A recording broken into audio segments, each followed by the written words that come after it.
Brian, did you get that? Did you get my letter? Feeling Ocus?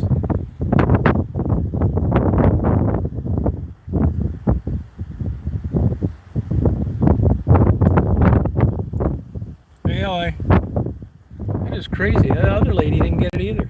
2 people did and 2 people didn't. My God, I don't even know how long they tell you to wait. Hi, Faye. Hey, mechanic. Mama.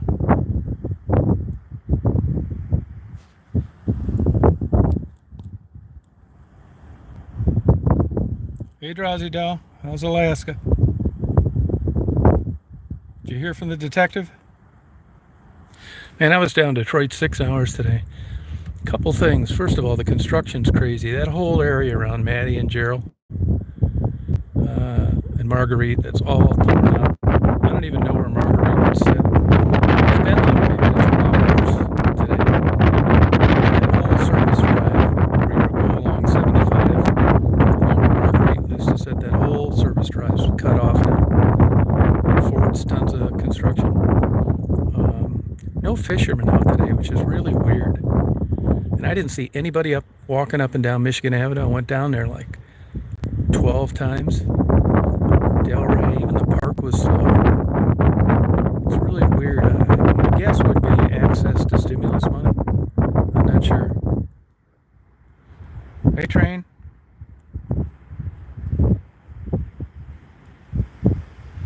I think you'll get it. Yeah, it's windy. Open your ears. Turn on your hearing aid.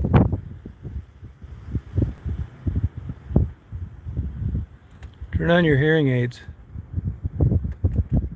I'll roll up this other window. Quit being a crybaby. Hey, Samka. Oh, good.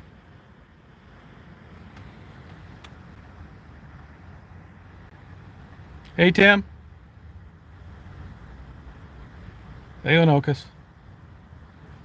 Yeah, Belle Isle's really nice. So you'll never find a nicer sunset than on Sunset Point. Even in the winter, it's beautiful. It's perfect. Sun sets right behind the city. It's great. It's supposed to get hot here tomorrow. Yeah, I don't know what I'm going to do. I've got all this stuff to do. I don't know whether I'm going to send it back or, people send it. I'm going to have to figure this out because I spent it. This is like really 3 months. August, October, and then I've been here a month. I mean, if I did what I usually do, not only would I not got any content, interviews or good photos, I've got so much of Detroit already. I wouldn't have got any of the stuff that I've uploaded. So that's why I don't hang around there all day like I used to.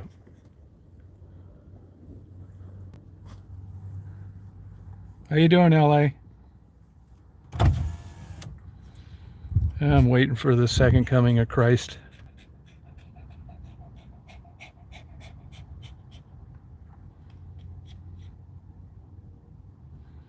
No, the pollen's big time. If you've got allergies, like I told people, people think that, you need to be blowing your nose and sneezing constantly to be affected. That's not true. I know I have that histamine effect. If I didn't take a Claritin D and use nasal spray, I probably wouldn't leave my hotel room. Just tired, don't feel like doing anything. You think it's depression. It's not, it's pollen. And here's another thing about pollen and grasses and mold. They're only reporting about 40 of them total. And there's about 4,000 of them that are blooming now. So it's impossible to come up with a website to show everything.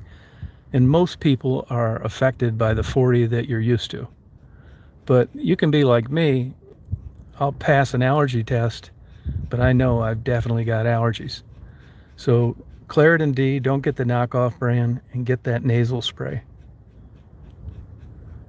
The generic version of Flonase, and you'll feel like a lot better. Now, there are downsides to taking Claritin D, and that is it affects your appetite.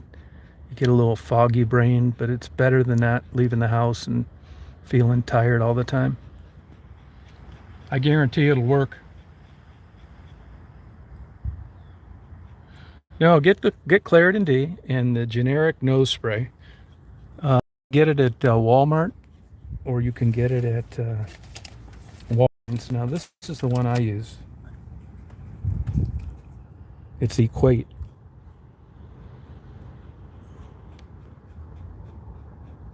You want to make sure you get the good ingredients.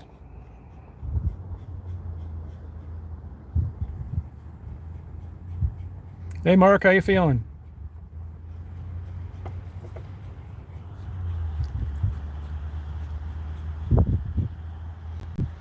Yeah, the day tab, I think you're just, you don't have any of the, they claim that the ephedrine is a decongestant. Well, it's also a stimulant, and which is why they use it in drugs, and is why you need to give your driver's license when you buy a pack of it. But it's enough of an edge to keep you from feeling lethargic and tired. So if anybody's out there dragging ass, and I guarantee you, you're probably allergic to something, and even though you're not blowing your nose all the time and sneezing, there's something out there you're reacting to which makes you tired. Yeah, Daisy's always like that. Hey, Emma J, how you doing? Yeah, actually, I said 20,000 the other day. I've traveled about 12,000 miles, which will be 8 weeks Tuesday. 12,000 miles. Same to you, GS.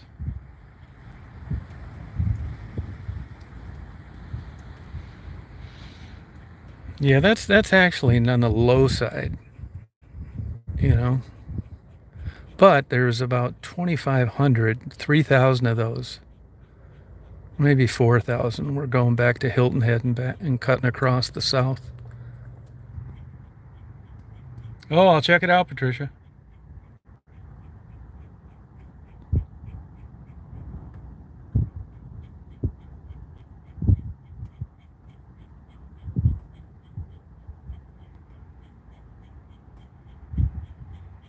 Hey, Hug Million.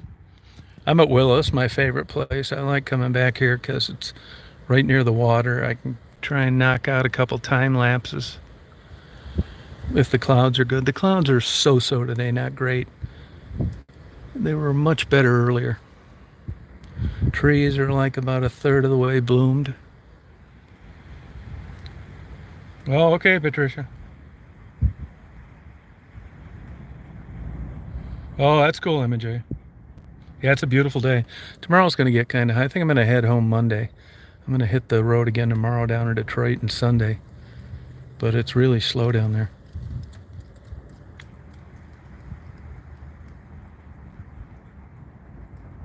Oh, okay, Drowsy.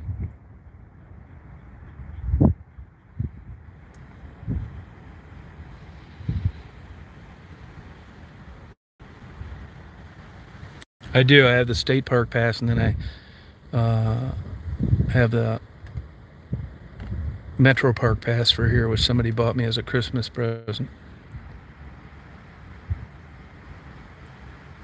That's good, Patricia. Oh, 90, no kidding. You look at the out around Southern California, they're getting broiled too. Supposedly we're going to have a hot summer. I hope not.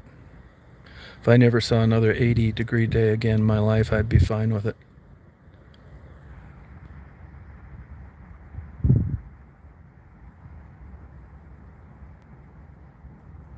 Hey, Philip.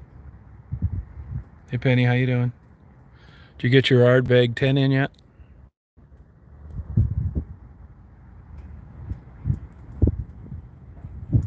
Good, Philip.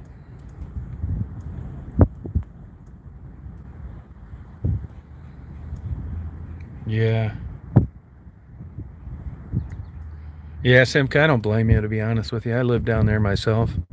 Now, the one thing that you won't replace is, that is kind of cool, some of those coastal areas. But you'd like it there a lot better. I think you're right.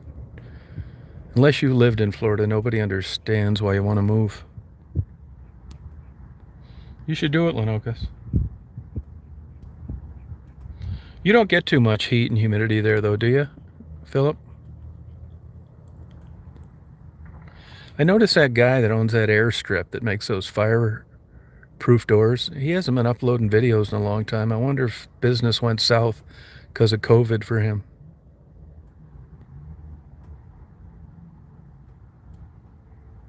Drowsy, do you ever get down to the lower 48 or not?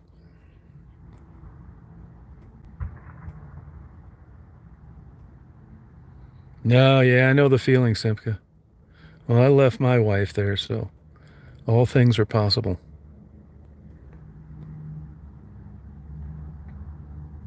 Hey, Mary, how you doing?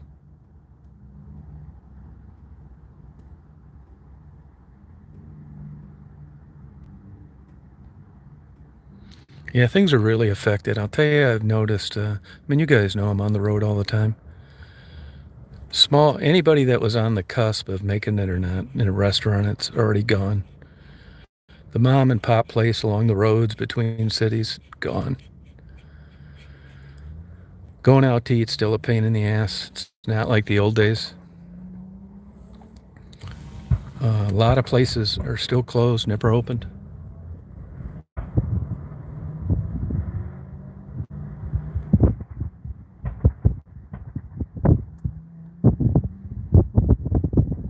Yeah, the Everglades is cool. I've been out there before. I didn't know a guy that. Some people own like cabins on stilts out there. I went out to one of those one time. Go on, hon.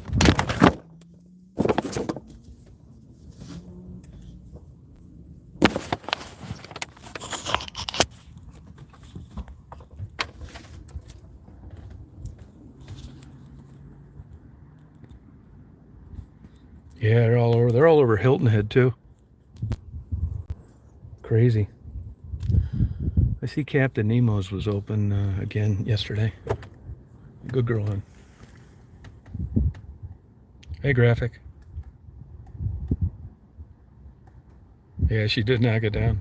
Yeah, I'm on a phone. Yeah.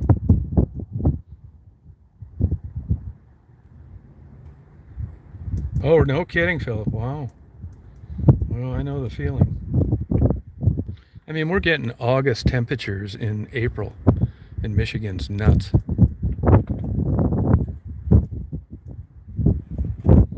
Yeah, she did knock my phone over. That's the first time she's ever done that, actually.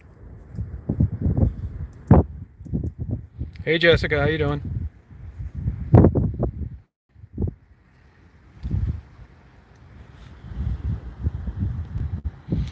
So these states are like caught in between a rock and a hard place on what they're going to do with these COVID numbers and how they're going to handle shutdowns. I mean, in Michigan, that the governors, it's a tough position to be in. Is already backpedaling. I mean, they've already finished off the first and second tiers of business, and nobody wants to kill the third.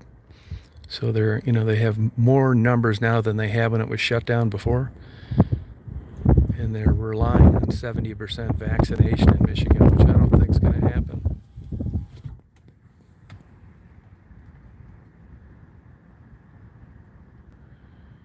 Yeah, I don't. I got a couple Dragon's Milks. I bought a 4-pack yesterday.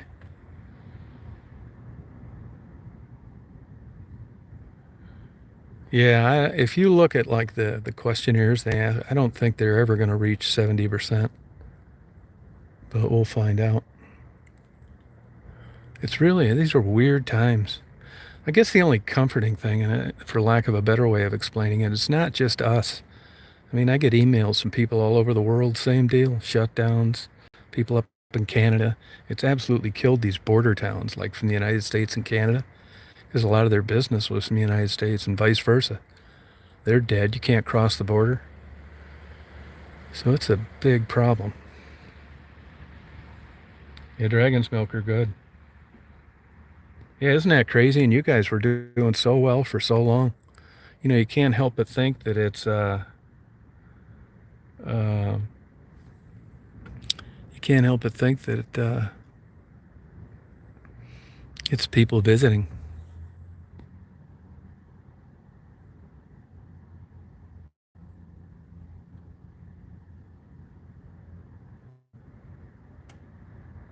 Yeah, India. I was watching that on TV last night. Yeah. I mean, you can understand if you had a family and a business, and on one hand you're trying to do the right thing, and on the other hand you're about ready to lose everything.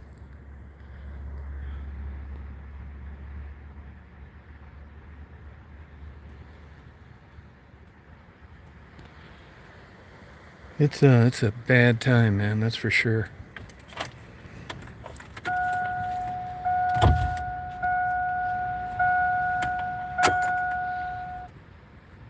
Hey, Marco, mom.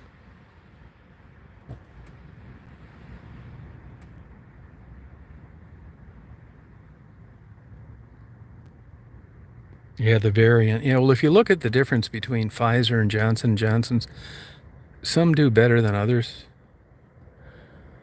I was talking to my doctor buddy yesterday because my guy in Atlanta wanted to know whether to get the Johnson & Johnson shot. And basically my guy said, get whatever you can get. The the problem with the Johnson & Johnson was blood clots, but those were women. And women on birth control have a problem with blood clots anyway, higher than what the shot did. So it's hard to say. Hey, Amy. Yeah, but it's immunity against which strain? It's not the same for all. Oh, did they? I didn't read that. Oh, they did. Oh, okay.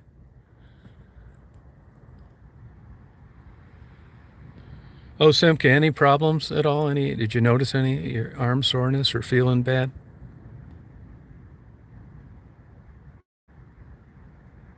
Yeah, that doctor, yep. That's why I go to him. He exaggerates. Oh, good. Okay. He also told me that in the fall and the spring of this year that hardly any colds and flu. Why? People are wearing masks. I mean, it's a good idea.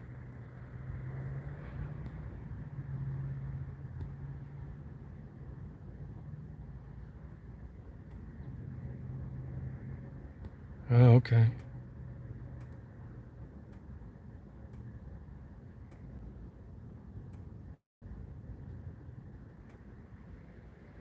Depends what data you're looking at because they're still testing it.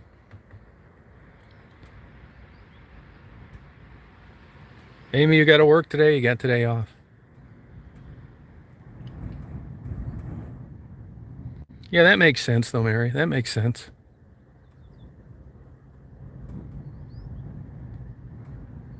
Oh, did you in jail? That's good. That's pretty good. Oh, that a girl. Good for you.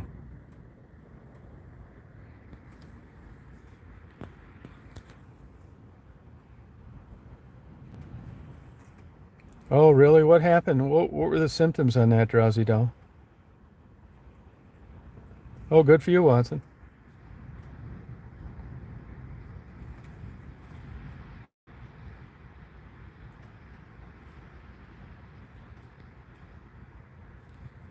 No, I was for a while. They didn't know what was wrong with me, and I used Humira and Imbrel, both those biologic injectable anti-rheumatic drugs.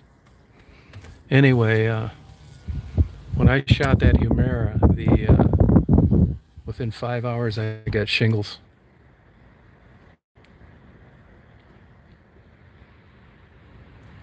That's true, Hug Million. Yep. Yeah. Those shingles hurt like hell.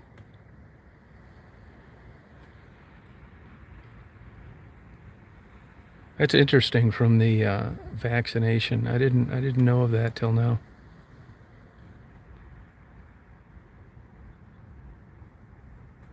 Yeah, it hurts like hell, man. You know what it feels like? Somebody poured gas on your. I got it like in the back of my neck, down my shoulder, and about halfway down my arm. You can't sleep. It hurts.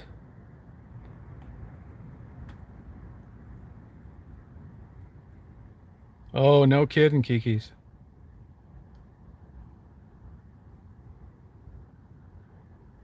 Oh, okay. Did you try Enbrel? I mean, those are good drugs. I mean, they'll keep you from wearing out your joints. I mean, if you look at the success rate overall, I uploaded a video about that a long time ago because people were scared to shoot themselves, even though it was a 22 gauge needle. And anyway, I started I iced the area, then pinched the skin, and you couldn't even feel it if you iced it. And I put up a video about it a long time ago.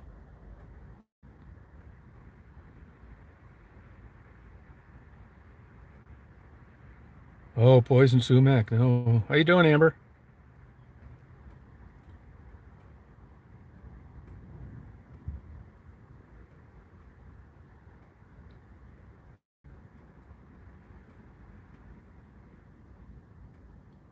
Oh, wow, what a trooper, Dell. Did you see where they nailed that? She's relatively famous as an author and a pilot, that lady, for flying under that bridge in Cincinnati. They revoked all her certificates and flying candor as a journalist, flying under that bridge in Cincinnati in her airplane. And she was a career safety inspector for the FAA.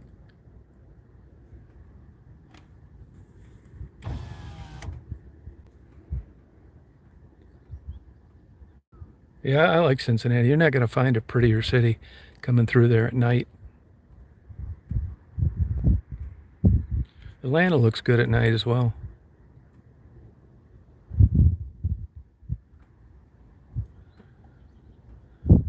This is warm air coming in, which makes sense. They forecast 80 tomorrow. See how the clouds are getting small? That humidity is drying, dissipating, drying up. Yeah, Google it, Amber. Google it, Martha flying under bridge, female pilot, Cincinnati. I just don't understand why somebody would do something like that.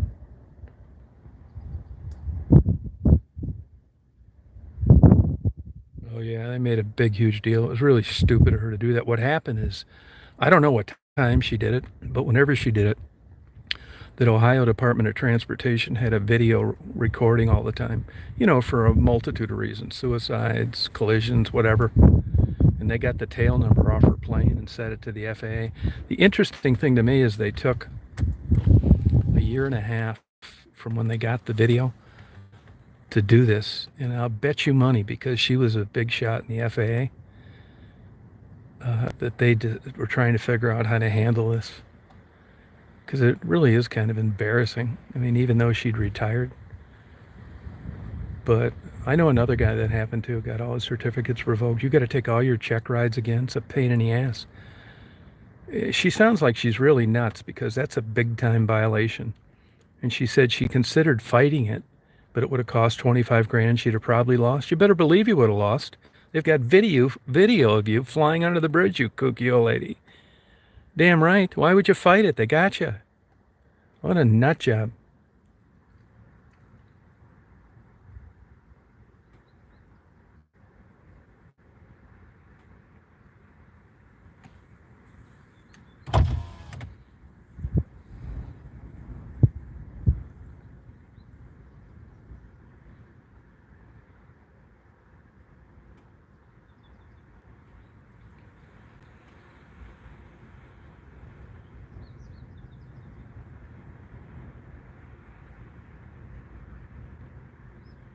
Hey, Shaniqua.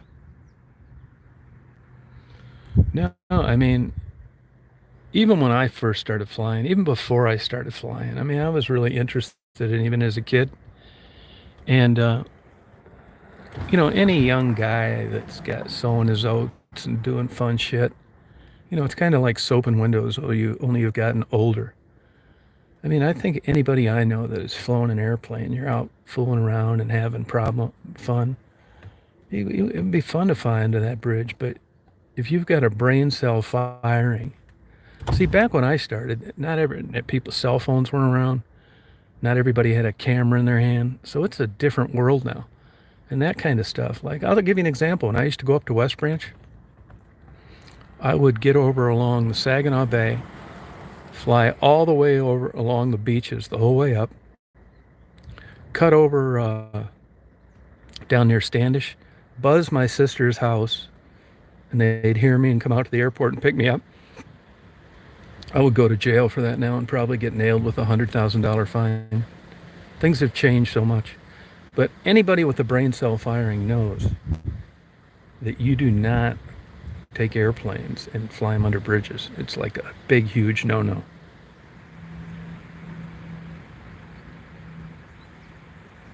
It's really pretty super. It's really safe. I don't think it's dangerous at all, to be honest with you. I mean, it's no big, great daredevil feat.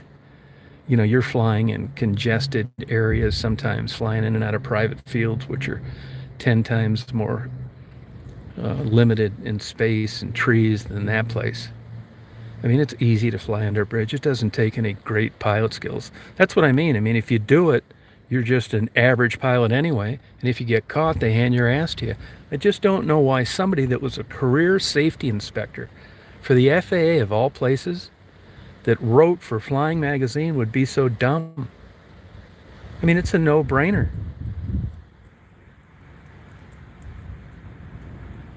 Yeah, had a good job. Yeah, safety inspector. What a dumbass. Yeah, you're right, intellectual. I believe your job. I'll bet you're right. It was busy in Detroit. That whole place is shut down with construction. And because of Fort Street and the service drive being shut down, everybody's going down Verner. So the place where Indy and Liz is, today's a nice day, nobody out. I mean, people can barely walk across the street because that's where all the traffic's going now to go east-west. Well, I don't know. I mean, maybe I don't know why you'd think you could get away with it. I'm sure she didn't know there was a video recorder there playing 24/7, or she probably wouldn't have done it. But I'm sure in her 80-year-old mind, at least momentarily, I'm sure she didn't do it with the idea of getting caught. I mean, here she had a great career, respected journalist, and goes out in the end of a boot. And I guarantee you, she's not going to be invited to any FAA retirement parties. She's damaged goods now. And anybody that's in that group is going to avoid her like the plague. It's just kind of, you know, you spend your whole life as a recognized journalist in aviation and you work for the government as a safety inspector and you do some stupid shit like that. Yeah, they do. It's really easy to do. I mean, it was never tempting to me because I know the kind of trouble you get in. Now, a guy just did it at the Mackinac Bridge here not too long ago, and for whatever reason, they couldn't get his tail number, but they will hang him by his ass too. But she's going to be their new poster child by, you know, just because it's one of our own. We're not cutting him any breaks. I got an idea her flying days are over.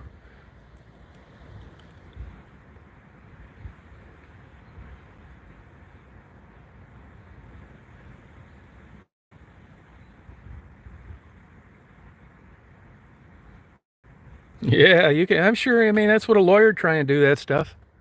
Yeah, no, it wouldn't. It's not going to fly though. It's a huge violation. I mean, you would get in probably less trouble if you flew 10 feet over preschoolers playing on a merry-go-round and scaring the hell out of everybody than you would for flying under a bridge. Flying under a bridge is a huge no-no. I know my dad worked on the Ambassador Bridge when it was being built, and they had a B-24 bomber fly under there one time, and I think they got in a shitload of trouble. I mean, it's, you know, it's a big no-no, believe me. Hey, Frank.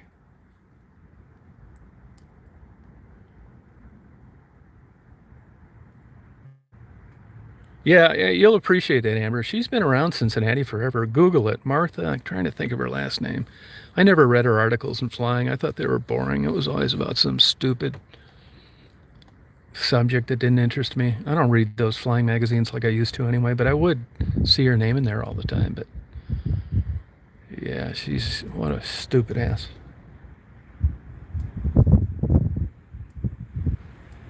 Yeah, but it's not a, you know, I can tell you, I don't think it's unsafe.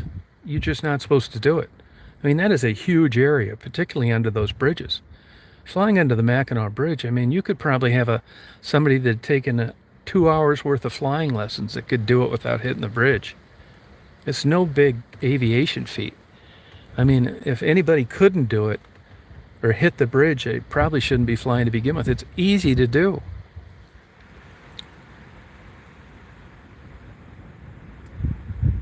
Yeah, I wondered about that too, Marco, Mom. I thought that too.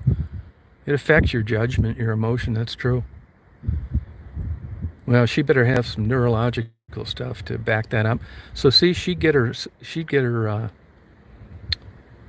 pilot certificates revoked anyway for knowing of this and flying anyway and not disclosing it. That's another thing that's super strict with the FAA, lying on a medical. They catch you doing that, not reporting a doctor's appointment or going to the hospital. I don't care what it's for. They will hand your ass to you. No, he's not a hero.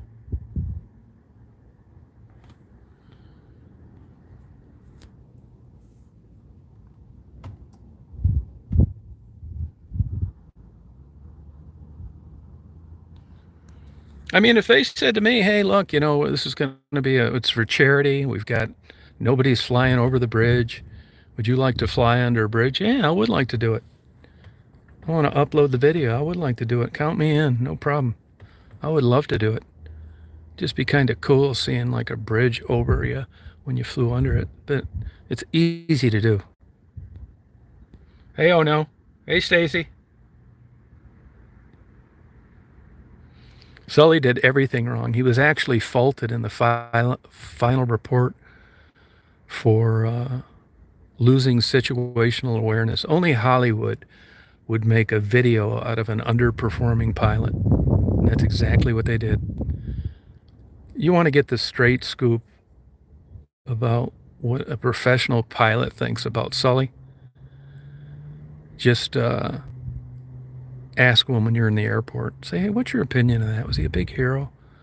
And they'll just give you a smirk. They may not even want to answer the question because anybody in flying knows that what he did was not a good job. It was like a D+. And it was just shit luck that wing didn't tip a little bit or that thing would have cartwheeled. But that's a very easy airplane to land if you let it do its thing. But he overrode the autopilot and actually hit the water way faster than he should have because of his negligence. You ready for this? Read the accident report and watch the movie. He shut down the good engine. He shut down the wrong engine. It was developing power.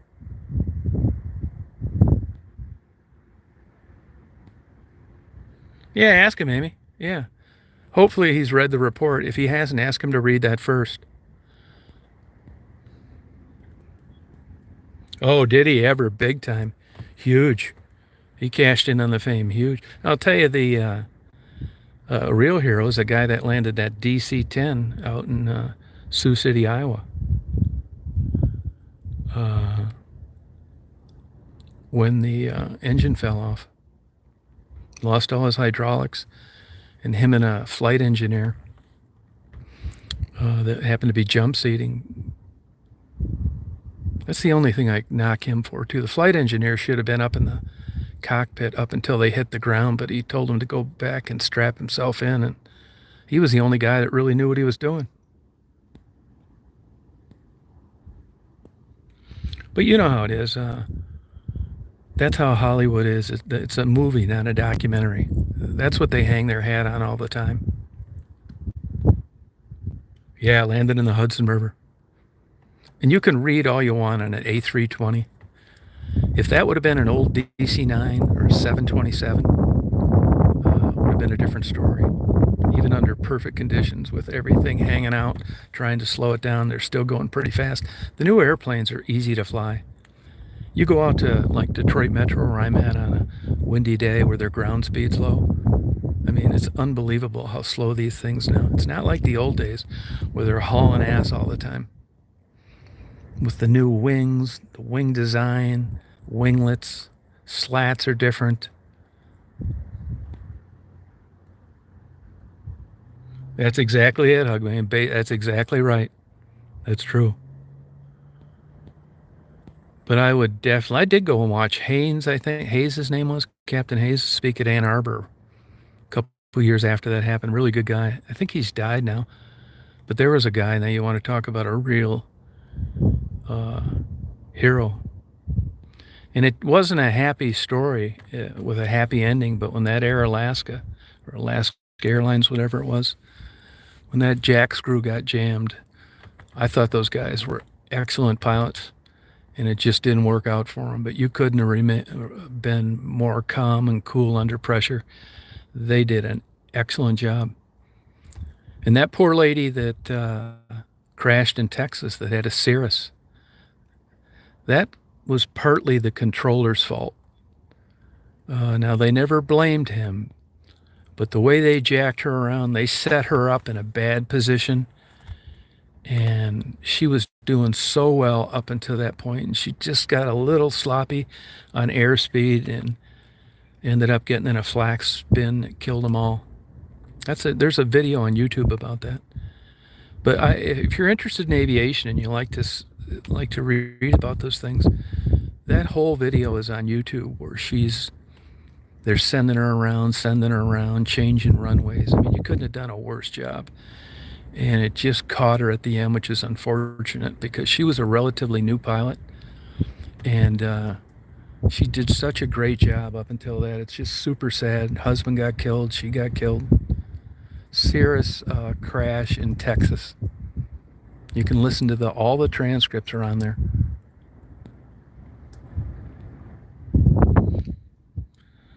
I think it used to be. They've got air traffic control down so much. Those guys are sharp in busy airports. I mean, you've got a lot of good equipment.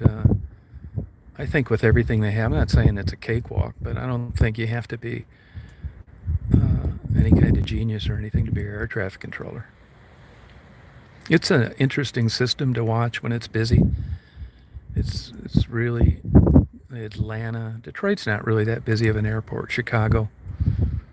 You know, you can get a ATC free app where you can listen to approach control. You can listen to the centers. You can listen to ground control. If you take somebody for an airplane ride and you go into a relatively busy place, the first thing they say is, I don't know how you keep up with all that. And when they look at all the gauges and they don't know anything about them, it's like mind-boggling. But that's because they haven't taken a lot of time to learn what all the gauges are, and you're just glancing at them for a second. And when you're in a busy air traffic control system, you're expecting what they're telling you. So it isn't like you're learning stuff that you haven't done a million times.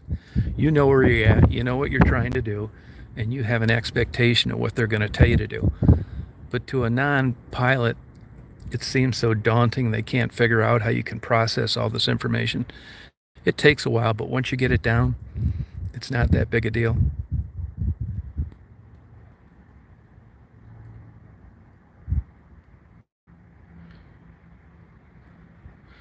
Actually, when I was living in Chicago, one of the aerobics instructors got killed. You can look that up too. And that was a privatized tower up in Waukegan. An AM radio station disc jockey got killed, and the aerobics instructor got killed. They hit each other, and both planes, I think, landed into a hospital. You can go on YouTube, and that's on there as well. And that was definitely the controller's fault. Controller's fault. Let me tell you, when you're in an airplane and you're flying around, most mid-air collisions happen on bright, sunny days. And it's like, well, how can that happen? I'll tell you why. Because you're not looking as much. When you've got a big blue sky like today, you tend to think that you're going to see something out there. It really doesn't work that way. When it's hazy or foggy or the visibility's poor, you're looking your ass off because you know that any second someone could come out of nowhere. And on nice days, you think, oh, I'll see that plane. When you're taking off or landing, and you got that wing in the way, whether it's a high wing or a low wing, there's a lot of blocked views.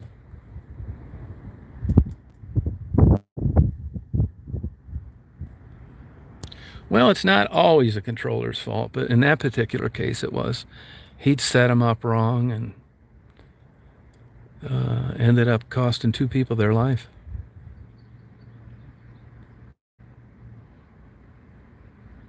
Yeah, birds have always been a problem. It's been that way from day one. They've been trying everything, dogs, and it's just a problem. You share the air space with nature. It's just the way it is. It's a pretty big fluke, though, to have a bird take an airplane out of the air, although it does happen. I see this guy here all the time. I'll tell you a thing, you tend to think that, well, you got to be going fast. And if you look at it's on YouTube as well, of course. You'll see where they shoot frozen chickens out of cannons when you get into commercial aircraft to test the windshield strength. And I'll give you an example how when you're flying and you see birds, you think it's just this light thing flying around. Canadian geese weigh like 10 to 14 pounds. And I know a guy in a Cessna 150 about 25 years ago, 30 years ago in Ann Arbor had a student, and they were on final to runway 24. And birds are pretty good at getting the hell out of the way. They almost always dive down. That's why they say don't do anything when you see one. The bird will get out of the way. And he hit 3 Canadian geese in a Cessna 150, and he was already at landing speed. So anyway, 3 of them hit it. The stall horning went on. He almost stalled out. It slowed him down that much. It did about $15,000 worth of damage to the airplane, but they landed safely. But, 15 pounds is 15 pounds. It doesn't matter whether it's a bowling ball dropped out of the sky or a Canadian goose. If you hit it solid, airplanes aren't designed to collide with things. It's going to do major damage. Yeah, frozen chickens, semi-frozen chickens, yeah. Yep. And they shoot them out of a cannon and hit the windshields. That's actually super thick tempered glass. It's about 3.5 inches thick. I was a private detective my whole adult working life.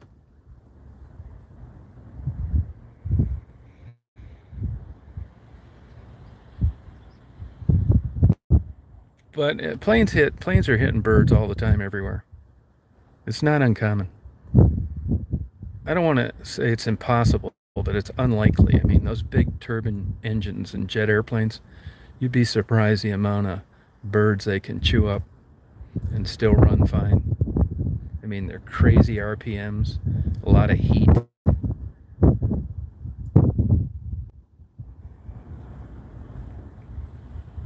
ATCs are, I don't know, I haven't checked that in a long time. I think they make $140,000, $160,000 a year. It's a pretty good job. But you've got so many backup systems now, and you've got everything's automated, and radar's good, and you name it. And with every accident, they learn something new. Yeah, pilot error. Moss and Dodds were the pilots, Flight 255. Not only did they forget to put the flaps and the slats down, they pulled the circuit breaker so they didn't get the audio warning. That when stuff happens like that is when you're tired. I'm telling you, being an airline pilot's a pretty good job, but if you're a guy like a lot of people or a woman and you don't sleep particularly well, that job has got to be absolutely miserable. You're in hotels all the time. It's busy. You're landing at 10. You gotta go to bed right when you get there. You got a 6 o'clock a.m. flight with 3 stops the next morning. It's a tough job.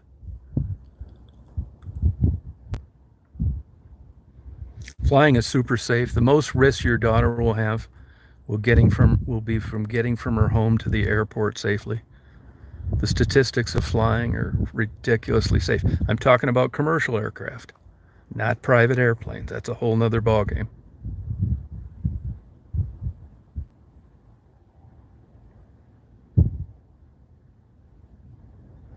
Well, the universal language is English worldwide, which makes it easy for American pilots. But I'll listen to approach control in Tokyo and stuff sometimes, and even though it's English, I have a hard time understanding it. But again, like I told you, you're expecting them to tell you what you already know. I mean, you don't need to be really that great in the English language to tell a guy to turn a heading, reduce or increase his airspeed, and he's cleared for the approach. I mean, it's not like you're giving a lecture.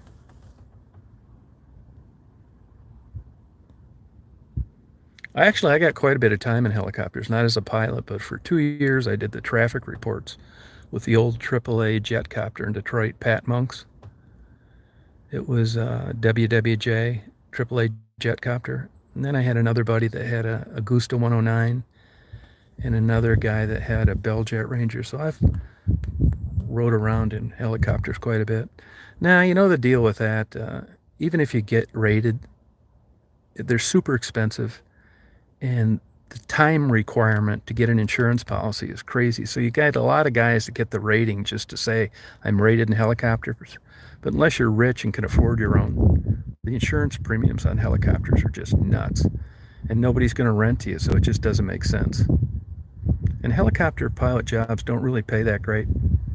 Some of the lowest paying helicopter jobs are those guys that fly helivacs, ambulance helicopters. That doesn't pay jack shit, and it's in the worst conditions all the time. Crappy weather and landing on highways with you've never been before. You know, when you're using an instrument landing system in a jet aircraft, you're assured that you're going to just have the creme de la creme scenario other than weather everywhere you go. State-of-the-art equipment.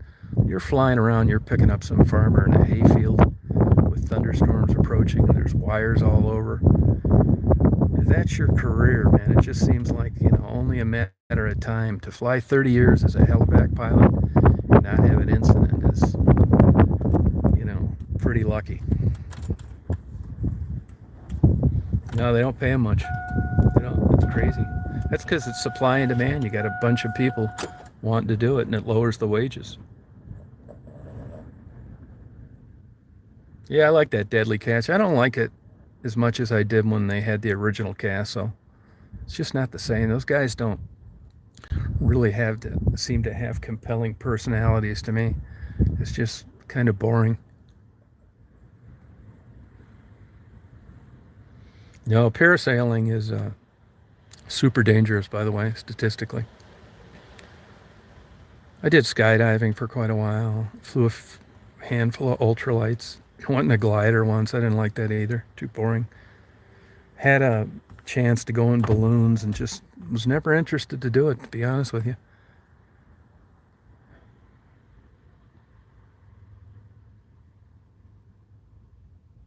Yeah, they fly out of Dutch Harbor. They sail out of Dutch Harbor.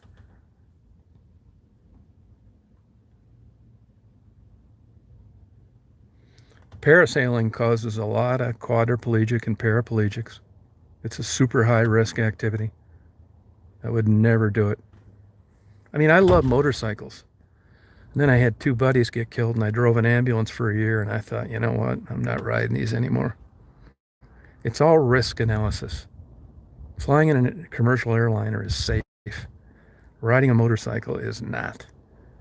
I don't want to live the rest of my life with no legs.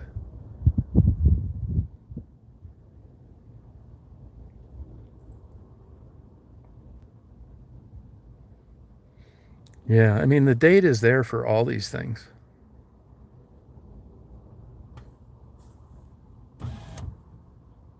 Yeah, I really liked Deadly Catch when it first came out. Phil and all those other guys. But it's like any show, and the replacement people, even Forensic Files. When Peter Thomas died, the narrator, they tried it with that new guy, and I just couldn't get myself to watch it. Same with City Confidential. When Paul Winfield died, they knew that it was just going to be a waste of time to try and keep that golden egg coming, but it didn't work. All right, Terry. Do not do it, Mary. Do not do that. Do not do it. Don't. The data is there. Look it up. That's what gets you is when you're close to home. Who wouldn't like to get 60 miles a gallon and just drive in the summer and the nights? We had 3 people last summer get killed hitting deer where I'm at. I could offer you $1 million and you could never hit a deer during the rest of your life, and here we had 3. Now, there's all sorts of ways. You got crazy drivers texting people, people on cell phones. Don't do it. I highly recommend everybody to stay off motorcycles. You know, you got the roads aren't maintained, you got potholes, it's just not worth the risk. The risk is too high. No kidding, G. Taylor. Good for you, man. No kidding. Congratulations. That's one of the best hits I've ever heard of. Did they hand you your 1099? Yeah, big time dangerous. Do not do it. No way. If you were working in an emergency room all the time, I bet you wouldn't do it. I mean, here you got to wear a seatbelt in a car and a motorcycle. You're just sitting there. It's just nuts. You couldn't find a bigger way to destroy a human body. Hey, Mandy.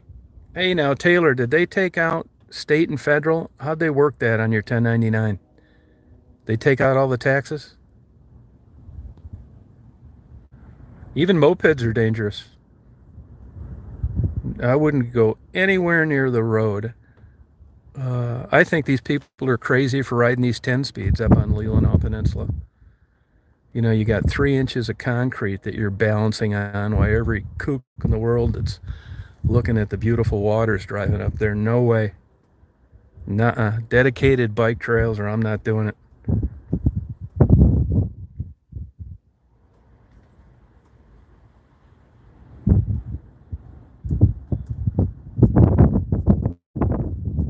Trail bike, fine. Trail bike, I would say, yeah. But all those other mopeds, those electric scooters, no. You got a good chance of getting taken out on one of those too, because you're always on the side of the road, out of the vision of a typical field of view in a vehicle. You'll get people pulling out, and your brain works different. I mean, a lot of people just don't see it. Your brain's looking for cars and trucks and big things and school buses, and here you got this little tiny thin piece of equipment with a person on it at an odd angle way outside the middle of the road, skirting along parked cars, and you pull out and bam, he clocks the side. They're dangerous as hell. Absolutely not general aviation. Absolutely not. In commercial aviation, you have to demonstrate these airplanes with a full load can fly fine without on one engine. Actually, when you see jet aircraft take off, they're throttling back. They're not even at full power. So if you lost an engine on takeoff and you use the extra power that you never use on takeoff because you don't want to go blow through the 250 knot under 10,000 feet speed, you just crank that throttle forward and you fly around all damn day long. Commercial aircraft have to demonstrate that, flying under the worst conditions on one engine. General aviation does not. As a matter of fact, in most light twin airplanes, if you lose an engine on takeoff and you're anywhere near gross weight, good luck. And the data is there to support this. Yeah, Amber, thank you. No, I believe that. Absolutely right. And it gets a lot of people that say, oh, you want to go for a motorcycle ride? No.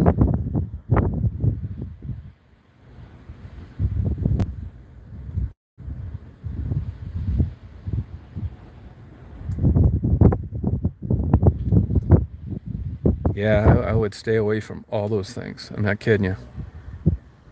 But even the year I drove an ambulance, and man, it was just like, and the thing about it is you can get an offender bender in a car, and that's all it's going to be. You got a lot of protection around you. But motorcycles, you have none. You're just sitting out there. Can you imagine just someone just pushing you outside of a car after doing 55 miles an hour? What would happen? Well, that's what happens to you on a motorcycle. Do me this favor. If you ever consider actually buying this or riding around on a moped, just put in YouTube fatal motorcycle crashes and fatal moped crashes And then the people that are interested in parasailing, put in crashes while parasailing. I'll tell you another thing that's super dangerous too. Once you get out of a certified aircraft, all bets are off. And what I mean by that is home builds, ultralights. When you get one of these ultralights that are not a certified aircraft, in other words, they didn't need to demonstrate anything safety wise. All they need to show is a shiny new thing to a guy like me, and you're just going to fly over the farm fields of Monroe and look at the corn growing and say hi to Mr. Canadian Goose flying next door to you and take your Match.com dates for a ride. That's how you're thinking about this when they market it to you. But they're super dangerous. They have a shitty glide ratio. Everybody thinks in an ultralight, the engine quits, you just glide down like Mary Poppins. Wrong. The lift to drag ratio is terrible. If you ever look at an ultralight that loses an engine, he's damn near got the thing pointed in a dive just to keep it from stalling out.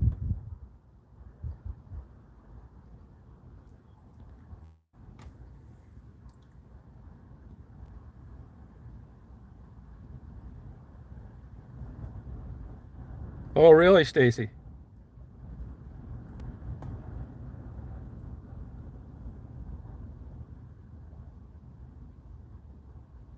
No, as a matter of fact, they just did away with the helmet law. But here's the thing, here's a reason for that, Philip. If you look at motorcycle insurance, the policy limits are very low. And that way it allows them to sell motorcycles. You've got these motorcycle companies, manufacturers lobbying the insurance commissioner in states. It's the same in a small general aviation policy.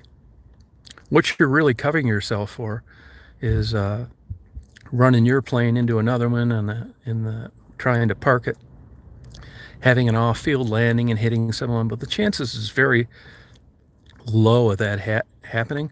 But if you look at the medical, the average private pilot carries on his passengers, it's super low. It's nothing.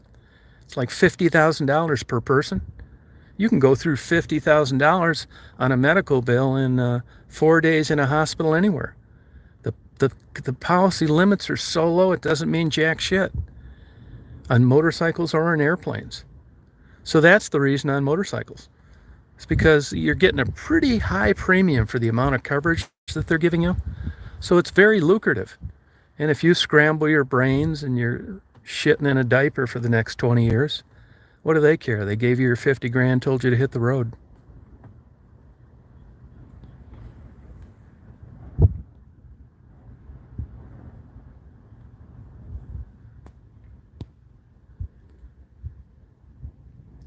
Hey, Terry.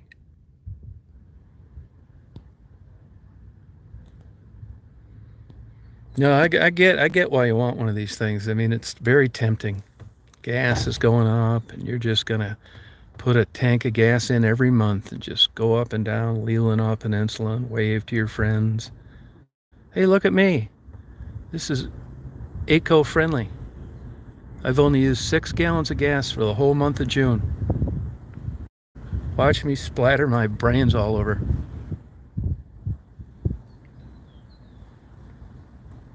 I do, Stacy, yeah.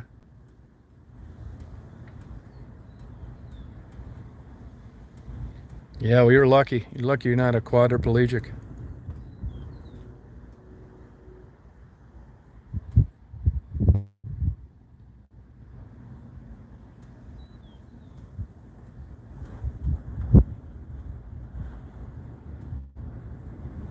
Yeah, do me this favor. If you're going to ride motorcycles and mopeds and motorized skateboards, start practicing on open and wide when you get fed applesauce because you can't swallow anymore.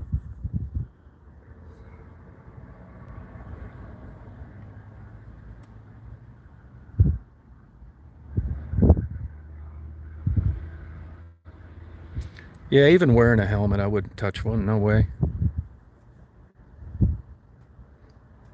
I mean, you'll run out of time before you run out of videos on fatal motorcycle accidents. Now, I know you always got the crazy doing 120 miles an hour when the traffic stopped. You expect him to get killed. That's not who I'm talking about. I'm talking about the guy being responsible, getting turned in front of. Left turns is what get most of the people in the United States.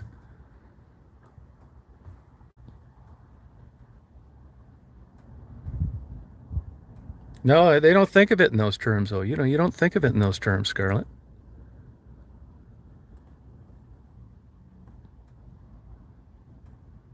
Yeah, you're right, Tim.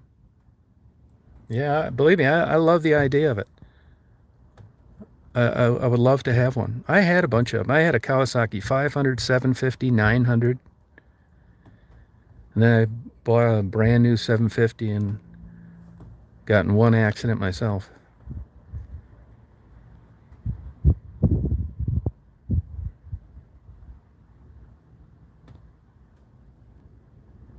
Now, you're going to always get these people, well, you only live once. If it's my time, it's my time. Well, I don't think that way. I think in terms of risk analysis.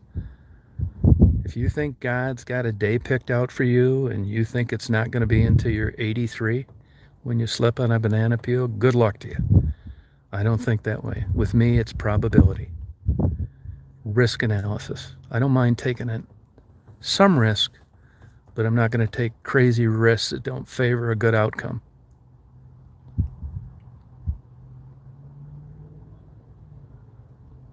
Yep, only happened to the other fellow. Yep.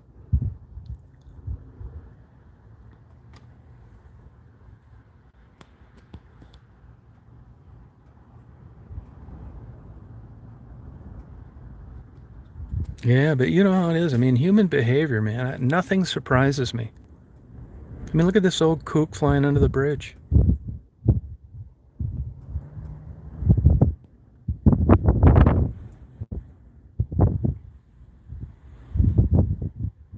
Yeah.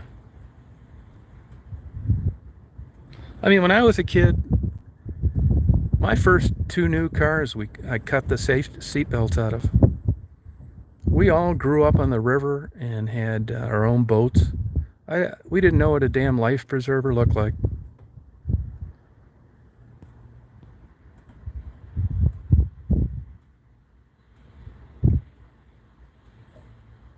Yeah, Scarlett, sorry about that.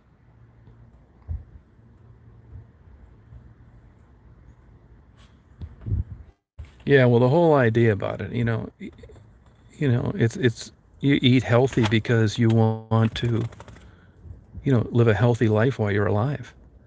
I mean, they even say that, it's the quality of life that exercising isn't necessarily going to allow you to live longer, just healthier while you're alive.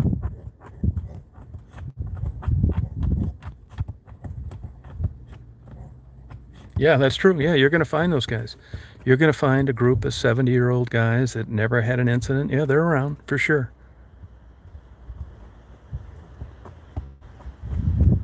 Ask them to buy your lottery tickets because they're lucky.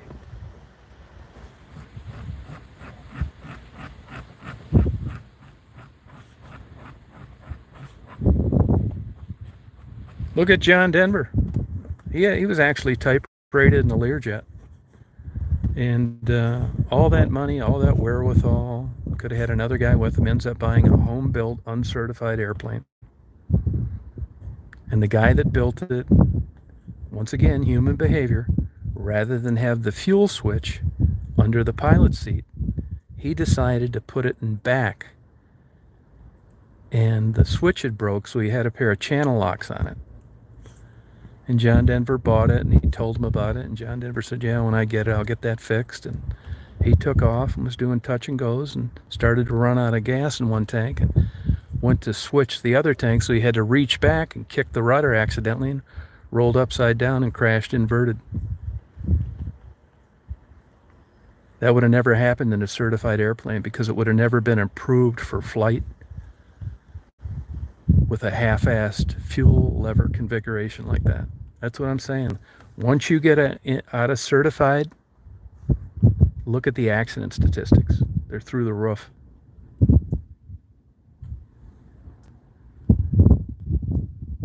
Yeah, I got one, Tim. I got one. Yep. I think it's about like I got a Lotto 47 too. I think that's up around 9 million.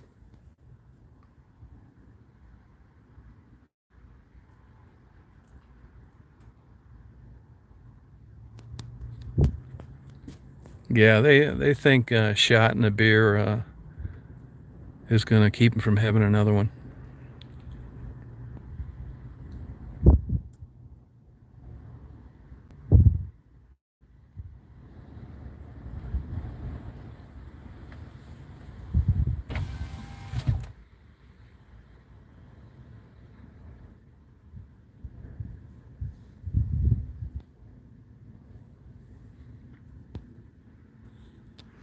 Simka, you see it down there too. The people drowned all summer long in Florida with riptides.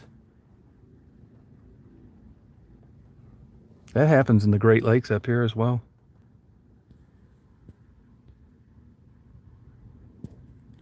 And there are some people that are just super lucky. If you want to rely on that, good luck to you. But there's no doubt that some people are just very lucky. You look at professional athletes. That's in their contract, no motorcycle riding.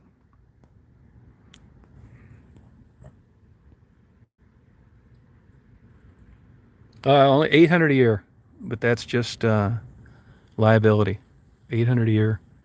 Plates are 100, so 900. No, we had to do that too, Tim. When I was a kid, we had to end up taking a boater safety. I mean, we thought it was funny, everything that they were talking about. They were clueless. Rules are meant to try and keep your dumb ass alive. Hey, 82. Yeah, but statistically, skydiving is not dangerous. It's not, especially with the new chutes. In the old days, when everybody was learning with a paracommander, I mean, you hit the ground going like a son of a bitch. But now with newer, better chutes, tandem jumping, it's not bad. Yeah, I think for some reason we had to take that boater safety course. I forget why. Maybe it was to get our registration or something. I mean, we used to. I look back on that and how lucky we were with M80s, BB guns, and boats.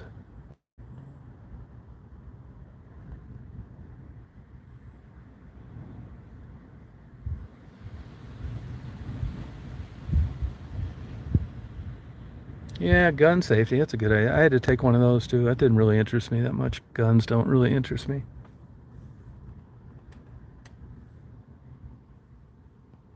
Yeah, I forgot how they made us take it though. I remember we were taking squirt guns to class and like squirting people. And it was a girl in my high school's dad taught it. Reeves was his name. My mom said he got accused of looking up women's skirt with those shiny shoes, patent leather shoes. Skydive, I'd say go for it. Go on a tandem skydive. Do it if you want to do it. It's super safe.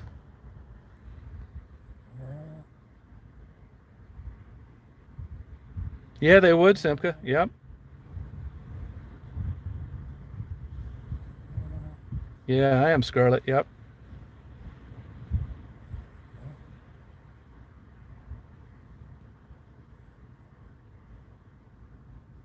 Oh, they make those Glocks near you. That's a popular gun.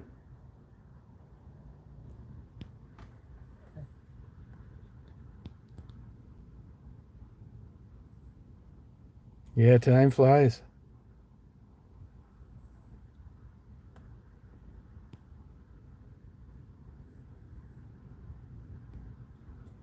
No, when we were kids, we had M80s. We were constantly lighting off cherry bombs and M80s. We get them in Windsor or Toledo. Constantly. Nobody blew their fingers off, lost an eye, nothing.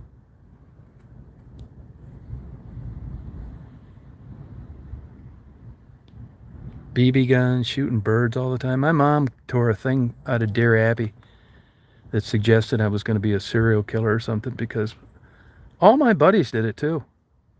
Shot birds with BB guns. But she tore it out of Dear Abby, and it was like Dear Abby said, yeah, this is very serious mental health problem, just killing innocent birds. My mom said, see, something wrong with you.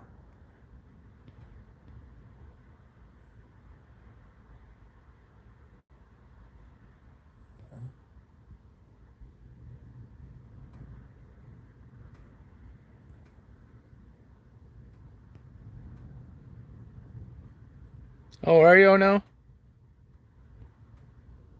Oh, that's okay. Dearborn's cool.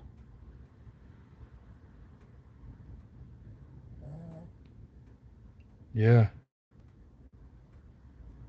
Yeah, no, we shot birds. We'd skip a day of school and throw bread out and shoot them when they landed. No, but my mom was worried about it. But when I talked to people as I got older, I never talked to anybody that shot birds as a kid with BB guns.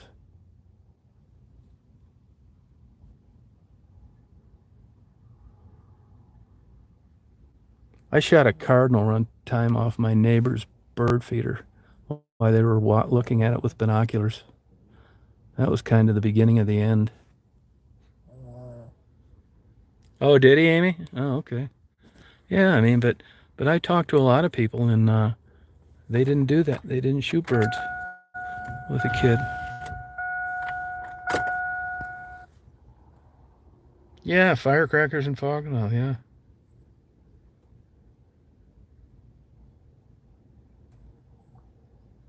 Well, I feel better already.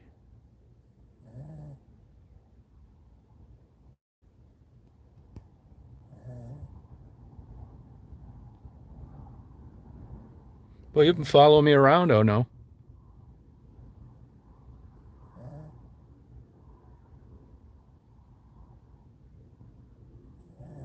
Yeah, we used to run around with we had to mix oil and gas for our outboard motors. They were two-stroke. And we would always have like a 5-gallon bucket of gas, a can of gas, to start fires. We'd make these campfires, just put gas all over, throw a match. Never thought a thing about it. I had a neighbor, though, Jim Reiser, real dickhead, too. His daughters and the wife was nice, but he was a jerk. He thought he'd get to cook hot dogs for a second day in a row and put gas on a grill, and it followed the gas up the can and blew up. He got third-degree burns over like a third of his body.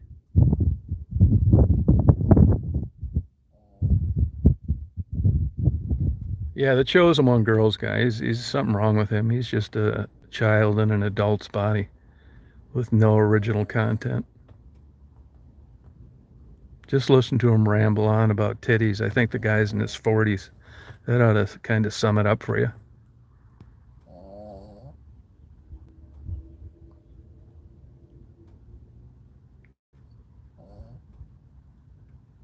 Yeah. Every number I've got is bad. They're all been disconnected. So no, Philip. Hey, is it on in the Ukraine? Hello. Yeah, Daisy's sleeping. No, Miranda got off the streets and is doing well, living with a guy in a suburb of Detroit. Nope, I don't.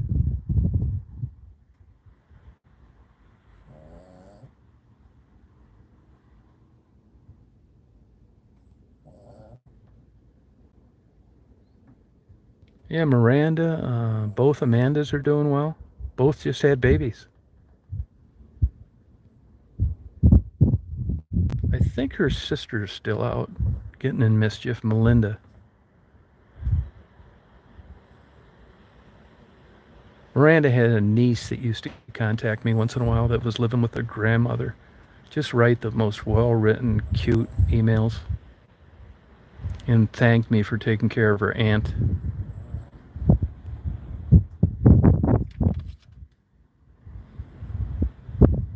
I was in Dearborn the other day.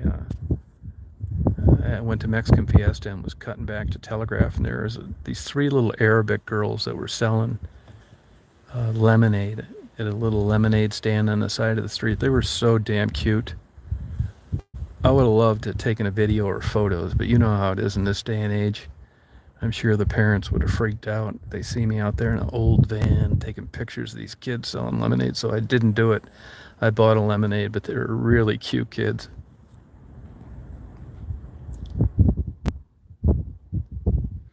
No, Marguerite, that whole area is like basically shut off. I mean, the whole service drive is closed. There's only one place you can cross the expressway. That's Green Street. So Verner's super packed. I don't know how Margarita's getting a damn dime. Same with Maddie and Gerald. I mean, there's nobody down there. I'm sure if Maddie's still doing some street work, it's from regulars because the likelihood of anybody being down there that didn't have to be is pretty low.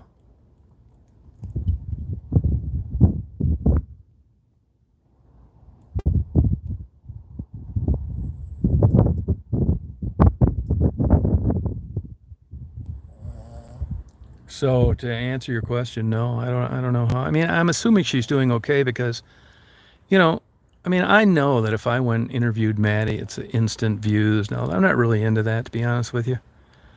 I mean, there's really no reason for me to talk to Maddie anymore. Her channels, she's got her own contacts. Her channels, they're doing well. Uh, so, that connection kind of faded.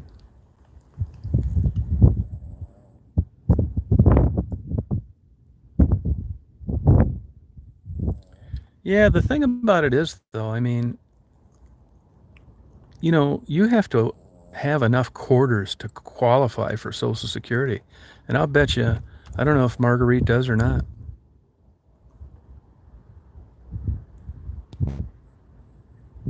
Yeah, have a good time, Tim.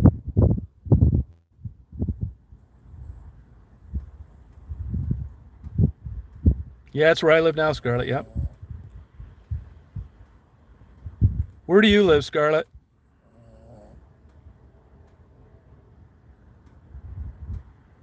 No, I mean, that's up to you if you don't like them or not. Just don't go there. But, there's street people hustling to survive. I mean, drug addicts need drug money. What can I say?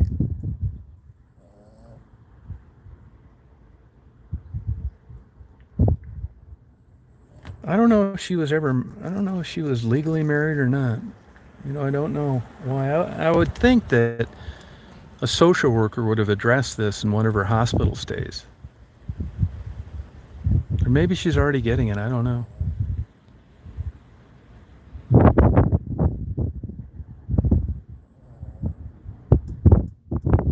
Have a good day, Tim.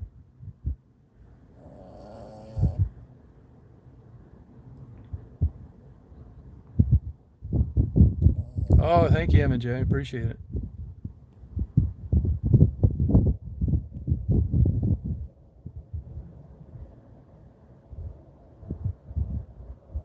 Yeah, she is.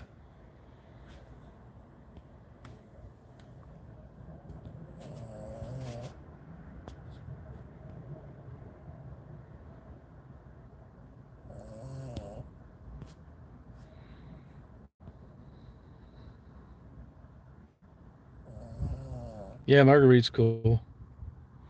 Yeah, that's a good question. I haven't heard from her daughter in a while either. She doesn't talk to most of her kids. Those kids were all given up, went to foster care, and eventually were adopted. And I think, you know how it is. There's a lot of bad blood there. Marguerite is an old lady with a drug problem that likes to read, that's always pleasant. And if she was your mother, I'm sure you'd have a different take on the whole thing.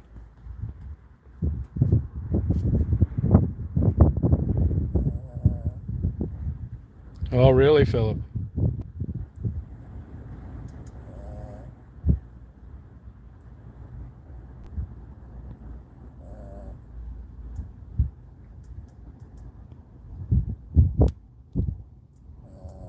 Yeah, she really liked those photos.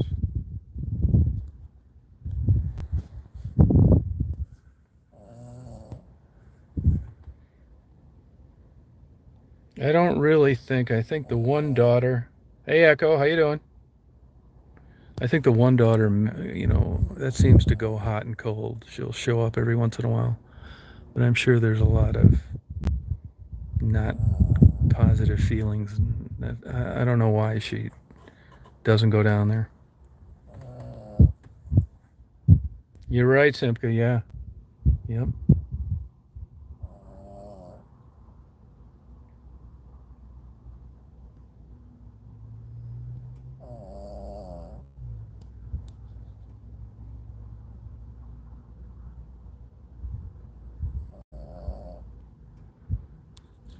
Gladwin's super boring. That's a dead town, man. You'd be better off going to West Branch. No, Gladwin's dead.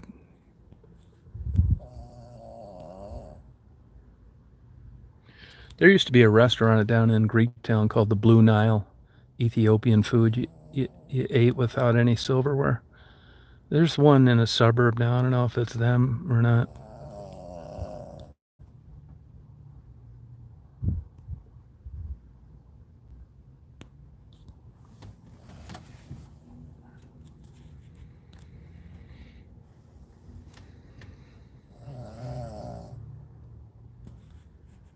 Daisy Saw Z's.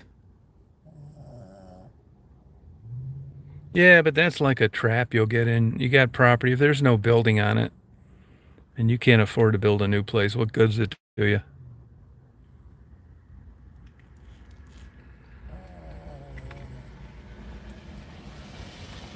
All right, Philip.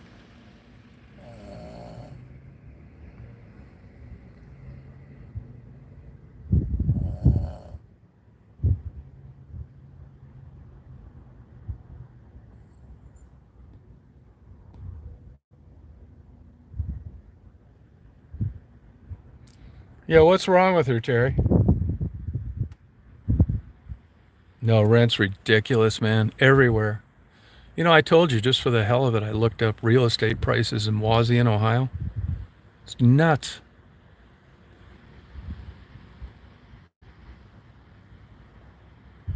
Yeah, I never got anything for mine.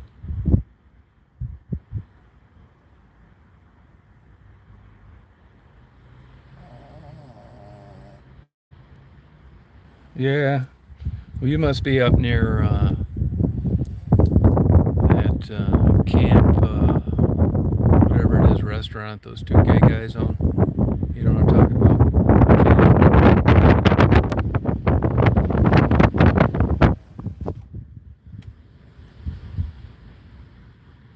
about? Oh, sorry about that, Terry. How old is she? Yeah, Philip, take care.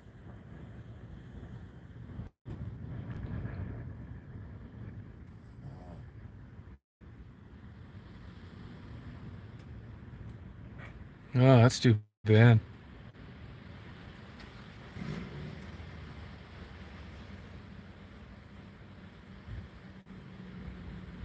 Oh, sorry about that, Shirley.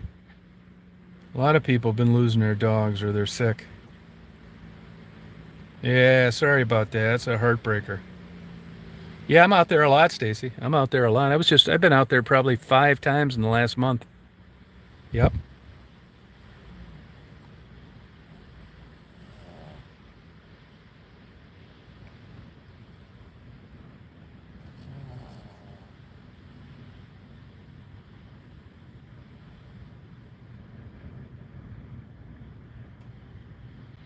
Yeah, that's a nice area. I get out there a lot. It's a beautiful area.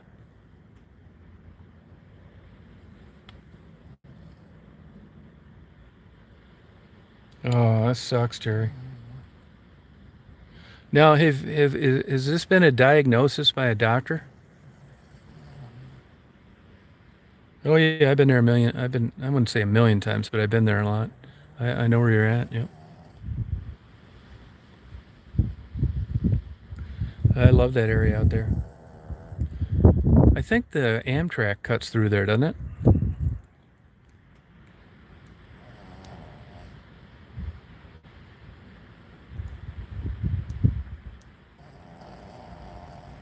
Yeah, it's too bad, Shirley. Sorry about that. Oh, where's that at, Mindy?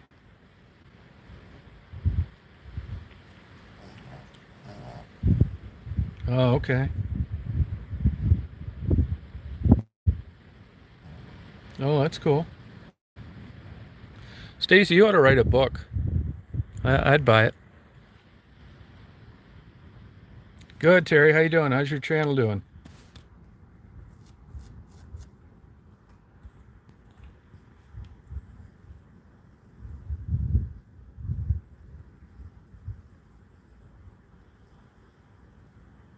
Yeah, well, maybe she will, Jerry. Oh, there you go. Good. You can do a lives now. You can do lives.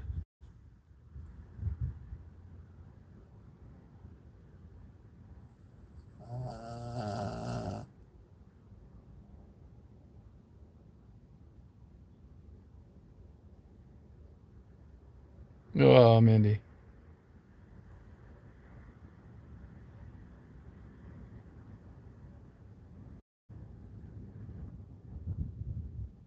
Oh, that's good of you, Terry.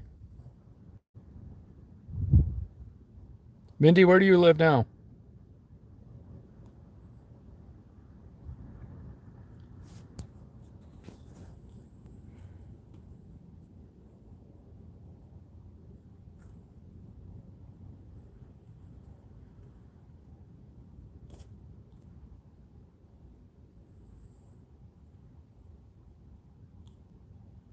That's pretty good, Terry. All right, Shirley, have a good day. Sorry about that. Oh, hey, M and J, that's good. I'm glad you got it too. Oh, Connecticut, that's right. I think you've said that before. You ever go to Guilford on the water? Yeah, I think you should, Stacy.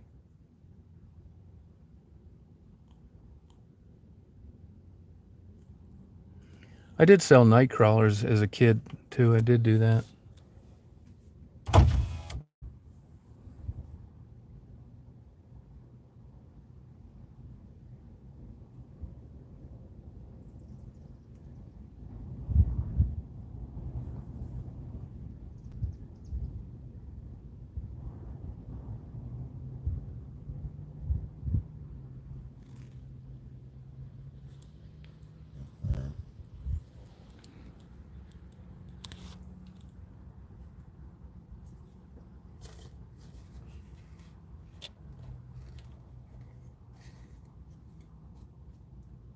That's not too bad. Oh, good for you. All right, Mary. Have a good day. Yeah, right. Oh no, yeah, you're right.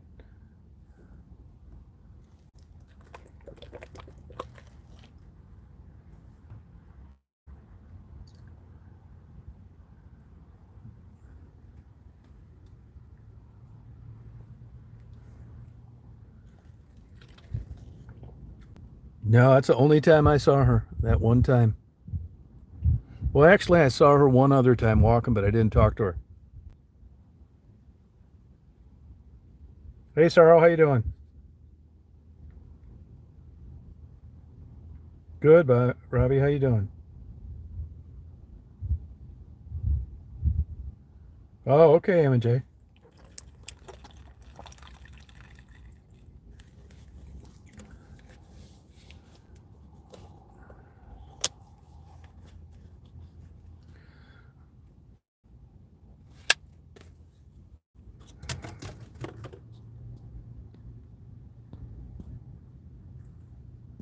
Oh, did you? I love. Yeah, great. Ohio's great for trains. Yeah, I don't know if she did or not. Somebody mentioned not too long ago they saw her in drug rehab. No, dead, Simka.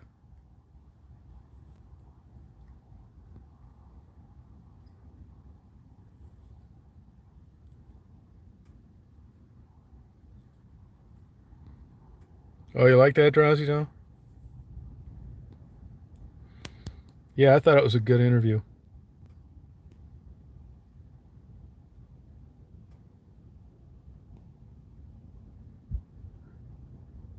Well, that's pretty good, Terry.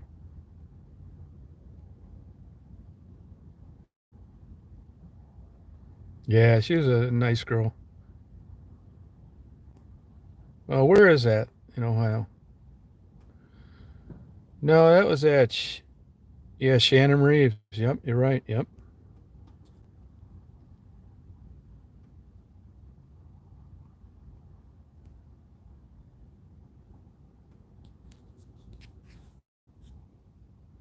She reminded me of Kathy Bates in Misery.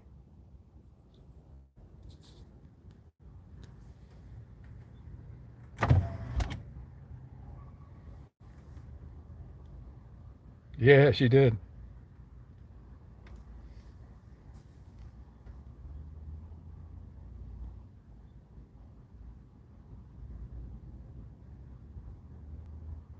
Yeah, I'll try to. I'll try. I don't know what I'm going to do later. I think I'm going to go get something to eat. Record these clouds. Yeah, she's pretty sharp lady. A lot of women. It's funny. Women will like do topless dancing, escort, and that's the code word for any of those kind of jobs is modeling. They're modeling, which is kind of true, like naked yoga.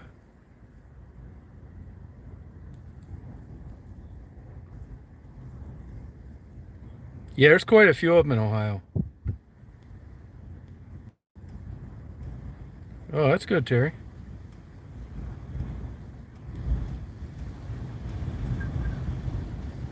And I think some of you guys watch Maddie and Gerald's lives. What are they?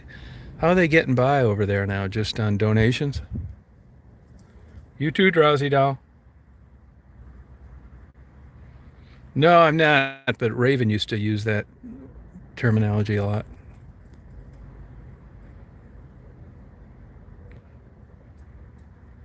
I thought naked yoga. I for a long time I thought it was just old perverts paying working girls to strip and then do yoga. That's what I thought it was, but it's not shooting heroin. I didn't know that.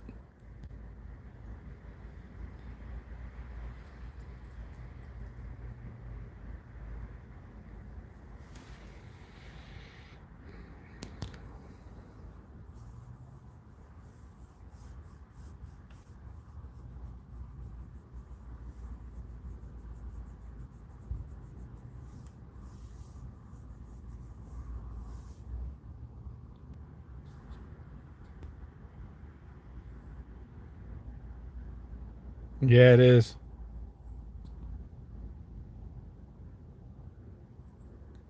Yeah, I didn't know the birthday suit either. Yep, sure didn't.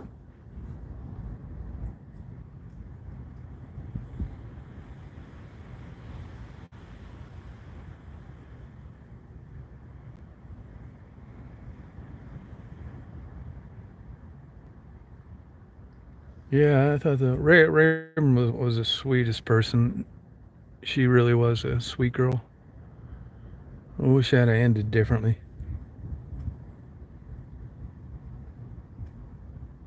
No, I looked for her. I was in Detroit 6 hours today. Yeah.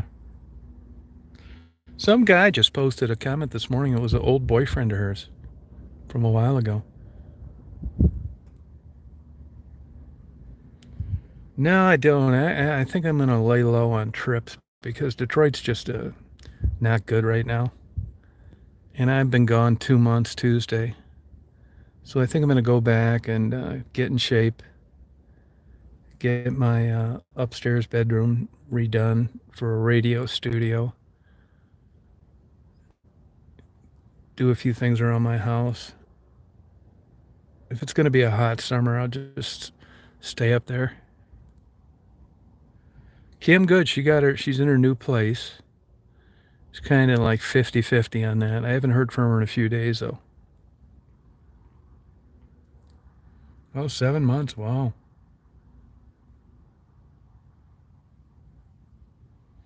I'd be guessing, Robbie. I don't really know. I mean, it's weird down there. I mean, even the fishermen weren't out today. Not many people down by the park. It's weird. I don't get it. Maybe, I don't know. I don't know how Becky's doing. I usually hear from her by now. And that Michigan Avenue area is just dead.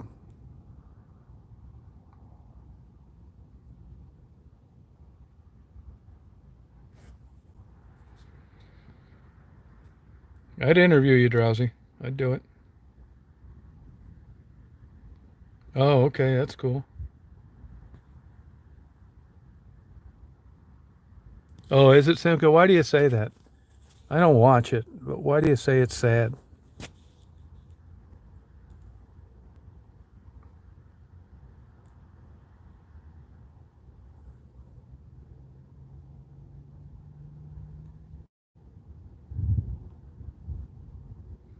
Would you, M and J? I'd do it. Yeah. Oh, do they? That's too bad.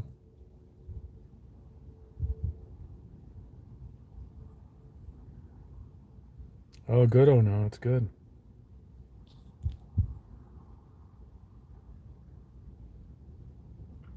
Oh, okay. Yeah, it does fly by. Jenks Bait Shop. Yeah, that's too bad.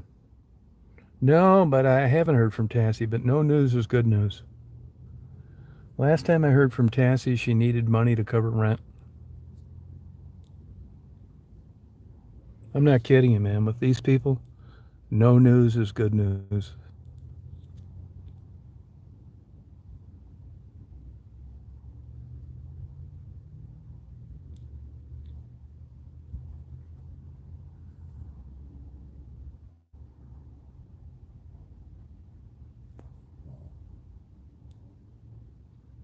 Oh, I don't doubt that. Oh, were you, Scarlett?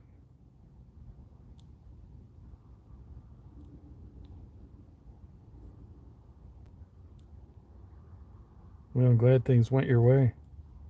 Yeah, me too. I like Tassie. It's as straight as it gets. Yeah, I've been to Hayward, Wisconsin. Don't they have a golf course there?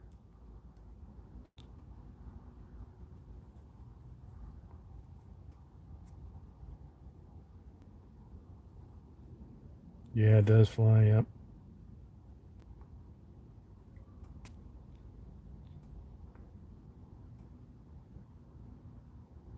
Oh, good, Scarlett.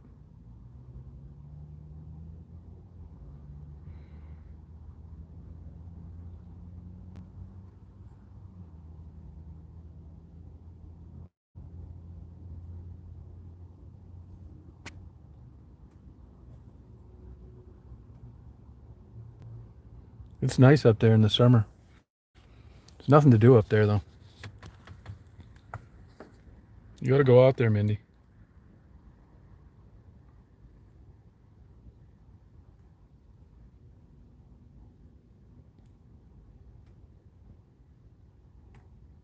Oh, that's cool, Scarlett. Do you find anything good?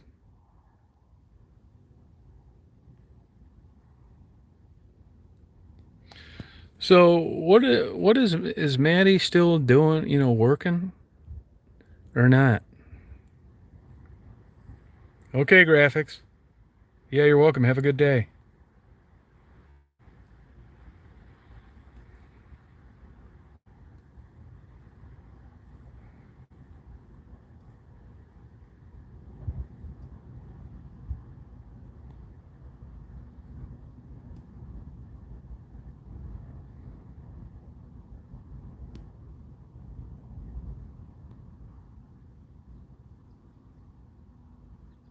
Oh, that's unfortunate. Yeah, Maddie is a really nice person.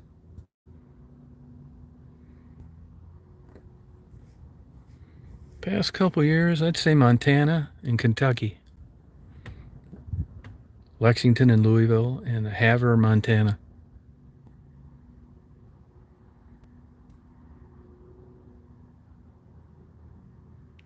Oh, thank you, M&J. Did you think that for a while? Did you think I was doing that for a while? Yeah, post it there, Amy. Post it. Yep.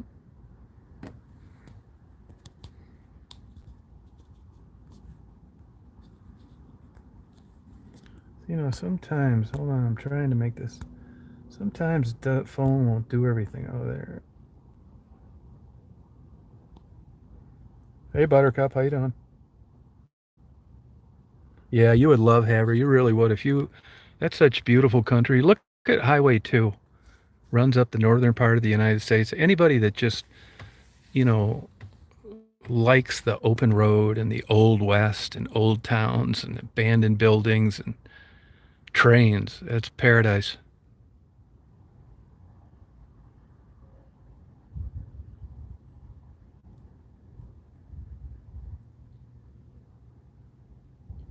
All right, Terry, have a good day. Good luck with your daughter. Best of luck to her. Oh, you like that dumpster diving? That's fun.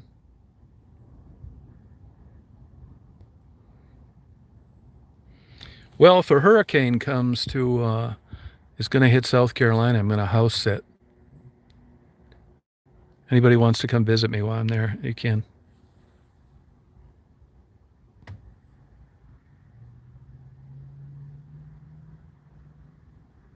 Oh, okay.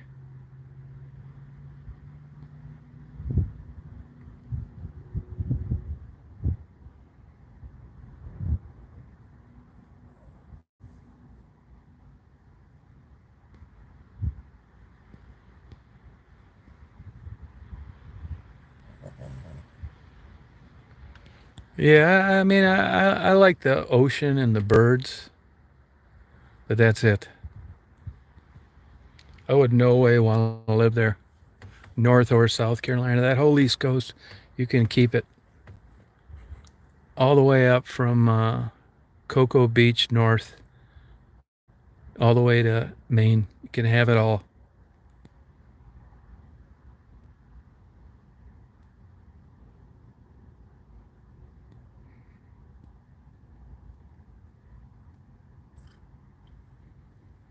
Oh god, that's a long time. I don't really like swimming. Uh, Last time I went swimming, God, I can't even tell you. It's so long. I don't like doing it. It does 413. It does. I like the birds. Like a guy sent me some wanted me to identify some birds for him today, and he sent me some pictures. You know the ocean from Cocoa Beach north, Cocoa Beach, right around there, all the way up to Maine. The Atlantic Ocean's not that great. I mean, I like the waves, but it's murky looking, greenish, dirty looking water.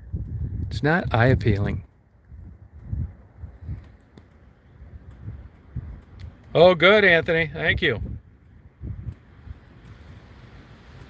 Yeah, no, the only time I snorkeled and I had fun was in Hawaii because it doesn't. It looks like it looks fake. It's so beautiful, warm. You never get cold.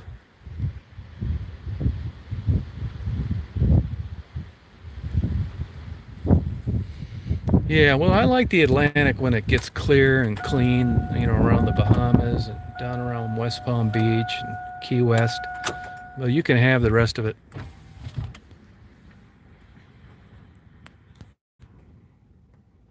Yeah, Pompano is a perfect example of what happens when you're a community.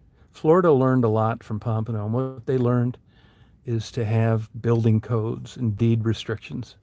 And Pompano is a good example of what happens when you don't.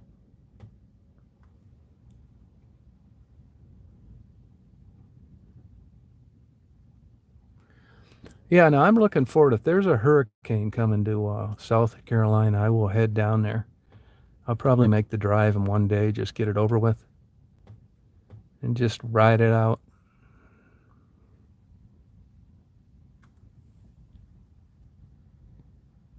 Yeah, I don't like that side of the state that much.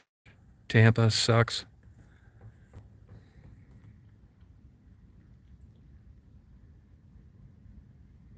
You're right, Scarlett.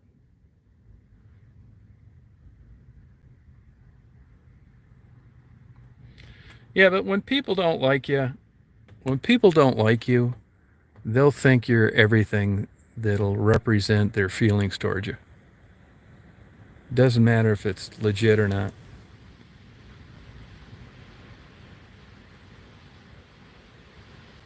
Yeah, homeschooling is a big task to overtake.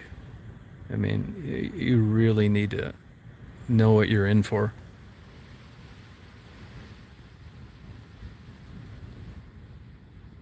Oh, just to visit you, Anthony. I'm just going to visit you. That's the only, and you and Ted. That's the only reason I want to come back. No other reason.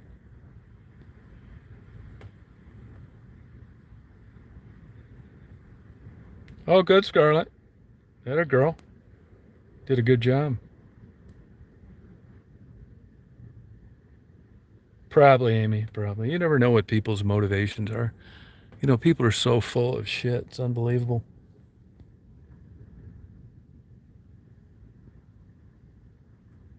We'll party all night, Anthony, when I get back.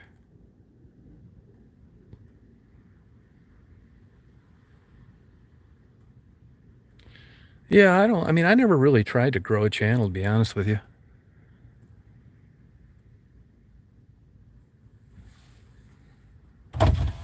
It just kind of got lucky, I guess.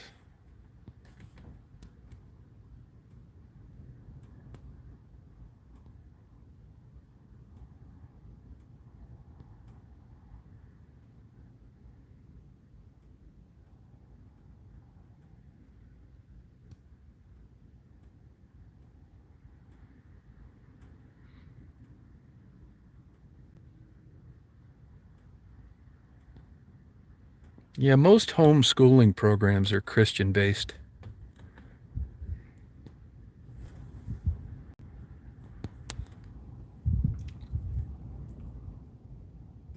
Oh, good, Rosie. Now, Crystal Gale. I went through her hometown in Kentucky. Cute little town.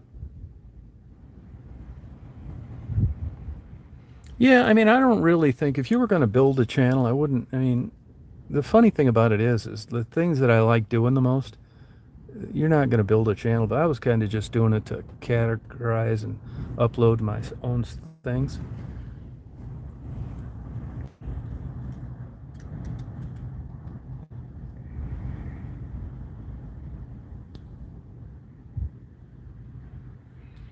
You know, you see all aspects of how people get out there, stay there, end up there, how people leave.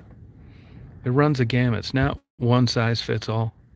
If you were born to circumstances like some of these people, you'd be out there doing drugs too.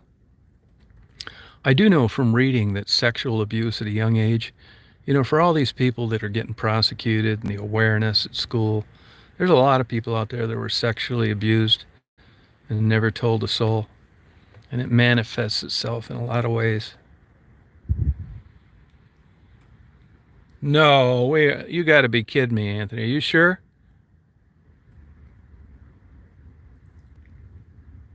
No, that's true, Simca. Yeah. Yeah, I forgot what the name of that town is, Crystal Gale, but I went through it.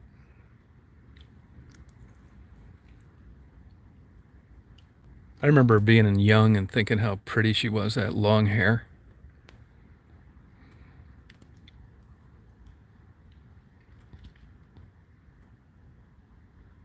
No, you used to be able to private message. They did away with that quite a while ago.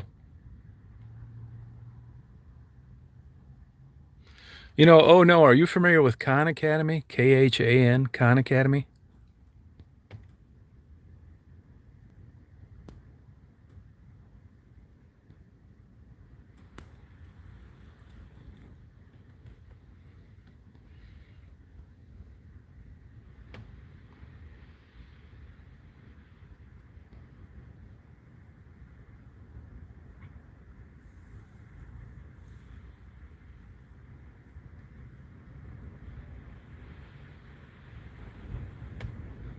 Oh yeah, look it up. Just Google it. Khan Academy, Khan.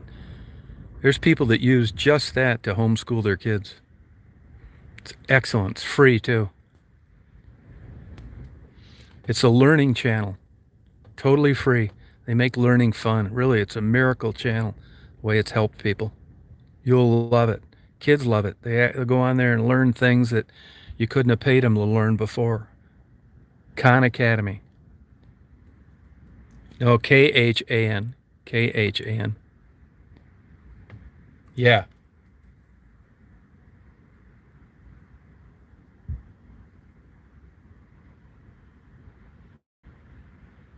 Hey, Mark, how you doing?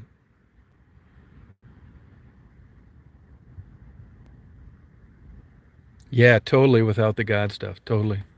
Yep. I mean, I'm not saying that, learning about God isn't a good idea, but certainly don't promote it. Good. How's it going? Yeah, Paintsville, Kentucky. Yep, that's it. Paintsville, yeah. I was gonna stay there and just it was too much traffic.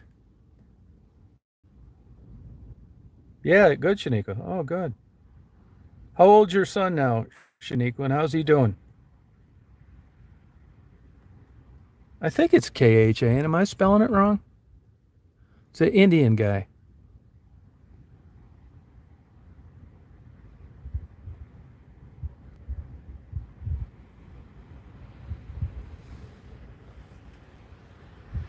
See, it's getting hotter and drier.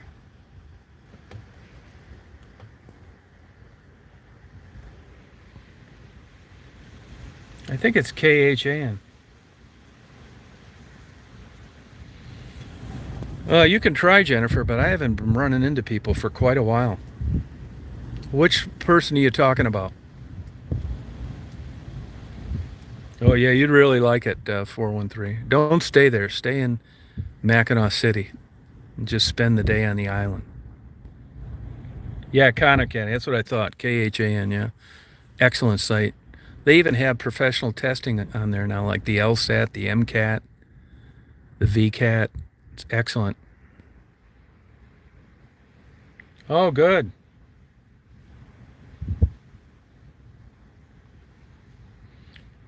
I've noticed on the news here a lot of young kids are dying from COVID. I shouldn't say a lot, more than there were before. And they've enforced the mask requirement now with little kids. They won't let you in a place without your kids wearing masks. Yeah, you can do it. I don't know when I'll see her again. At the very worst, I could give them to her friend Gary out in Ann Arbor. I'm down. It's like it's called a Metro Park system in southeast Michigan, and they have a bunch of them down here. I happen to be at Willow Park, right down near New Boston.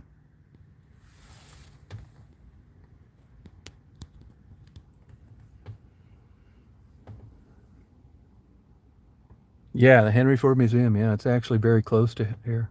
Yep. Oh, did you, Drowsy? He's a nice guy, Gary.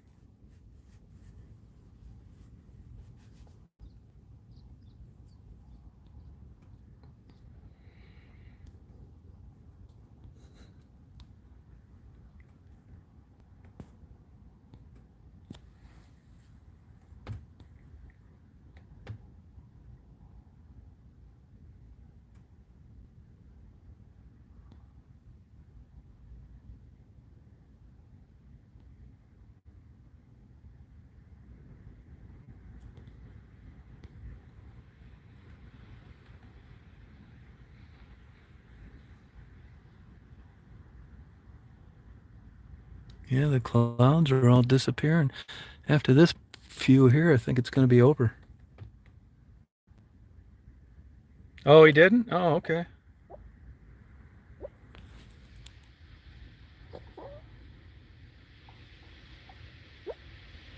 She's dreaming.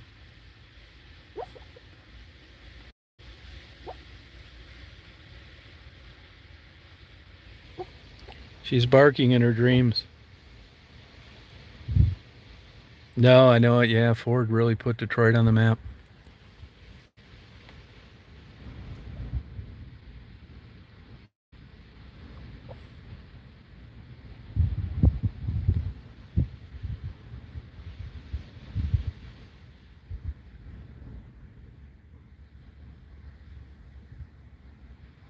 Oh, I think I'll get you a bottle of it, Virginia. Yeah, she could be, Penny. Panty dropper cologne.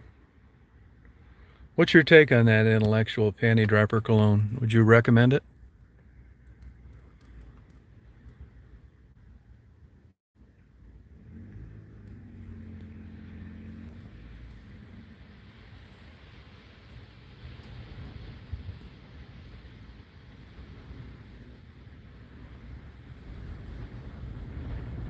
You would recommend it, okay.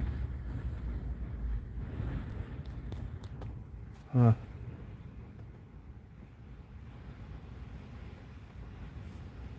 That's quite a slogan he came up with.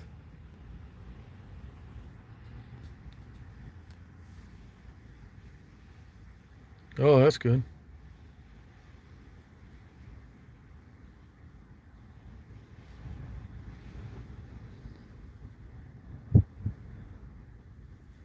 Yeah, I got 2 left. Yep.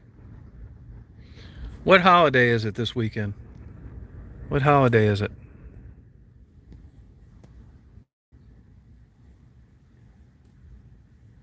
Yeah, I didn't eat yet. I'm gonna get something to eat. I don't know where I'm gonna go. Such a pain in the ass eating out now. I may get a Captain Nemo's, but they've been closing kind of early. Oh, Mother's Day. Okay. Oh, it does, Susan.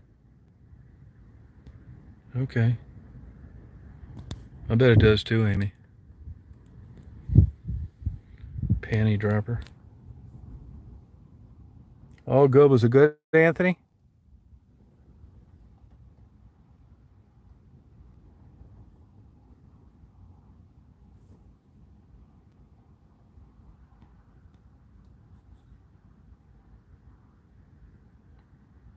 Oh, I didn't know that, Simca, huh? I don't think it happens to men's because I've had some forever.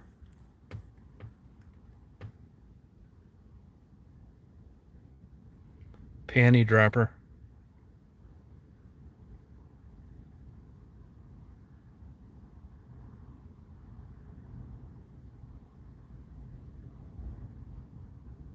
Oh, okay. I'll get that, Anthony. Thank you.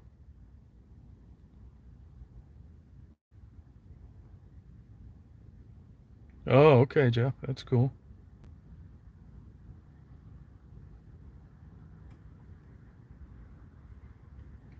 Panty dropper. No, that's a 30-foot pole. It's called a Doka pole. You can look them up. DOCA. Doka pole.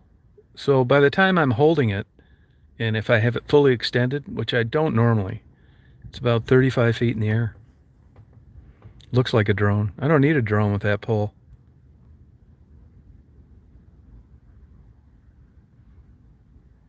Why not?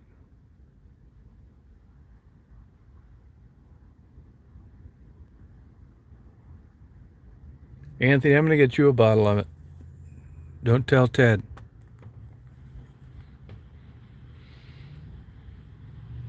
Yeah, it's really comes in handy. I mean, it's great. And you'll notice that I don't want to. I'm not complaining about it, but I shoot those videos when I'm on that pole, 4K, 60 frames per second, which is just a shit ton of data. And I always use the super wide angle. Now, I don't like the super wide angle when I'm doing time lapses because it gives you kind of that semicircle look. You'll notice a perfect example is the Amtrak train. As the train's coming and I turn the camera to face it going away from me, you'll see that curvature at the top. I don't mind when it's on the end of the Doka pole, but I don't like that curvature look when I'm doing something like this. It just bugs me. I don't want the mirror in the frame or the the sidebar of the van.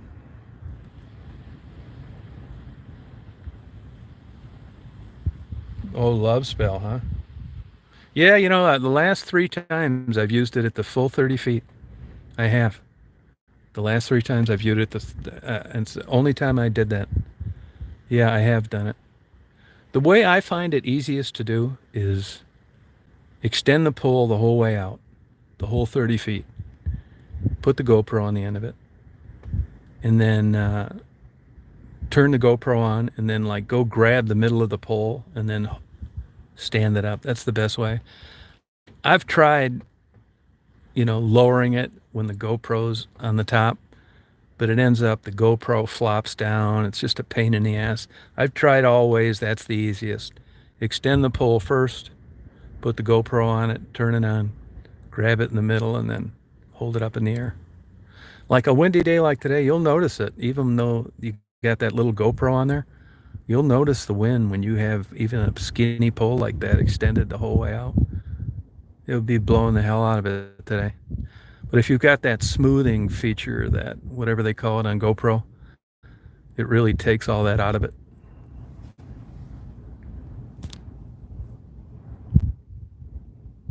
Yeah, it makes it seem higher. It does, Susan. Yep.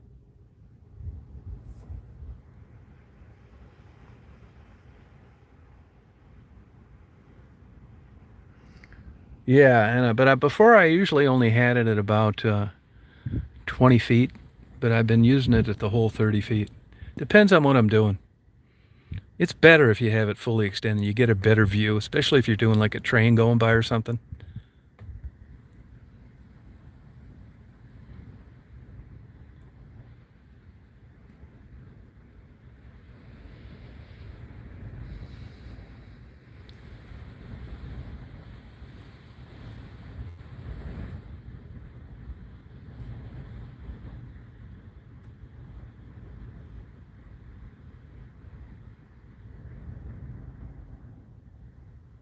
Yeah, I bet they do. Yeah. Well, I use mine. I taped a duct taped a broom to mine last week and cleaned the snow off the satellite dish at the hotel, and the signal came back on.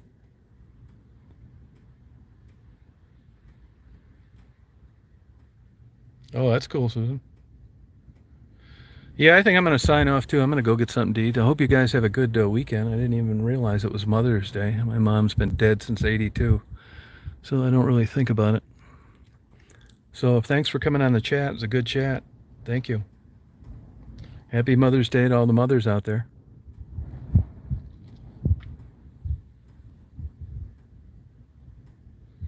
See you, Letha. See you, Simka. Oh, it's next weekend. Oh, okay. See you, Shanika. See you, Sarl. Yep. See you, Susan. Oh, May 9th. Oh, okay. Yeah, you too, Sarl. Try and get you some more trains. No, it's not, Penny. It's not. Yeah, thank you, Amy. I appreciate it. Yeah, take care, you guys. Have a good day. See you, Shaniqua.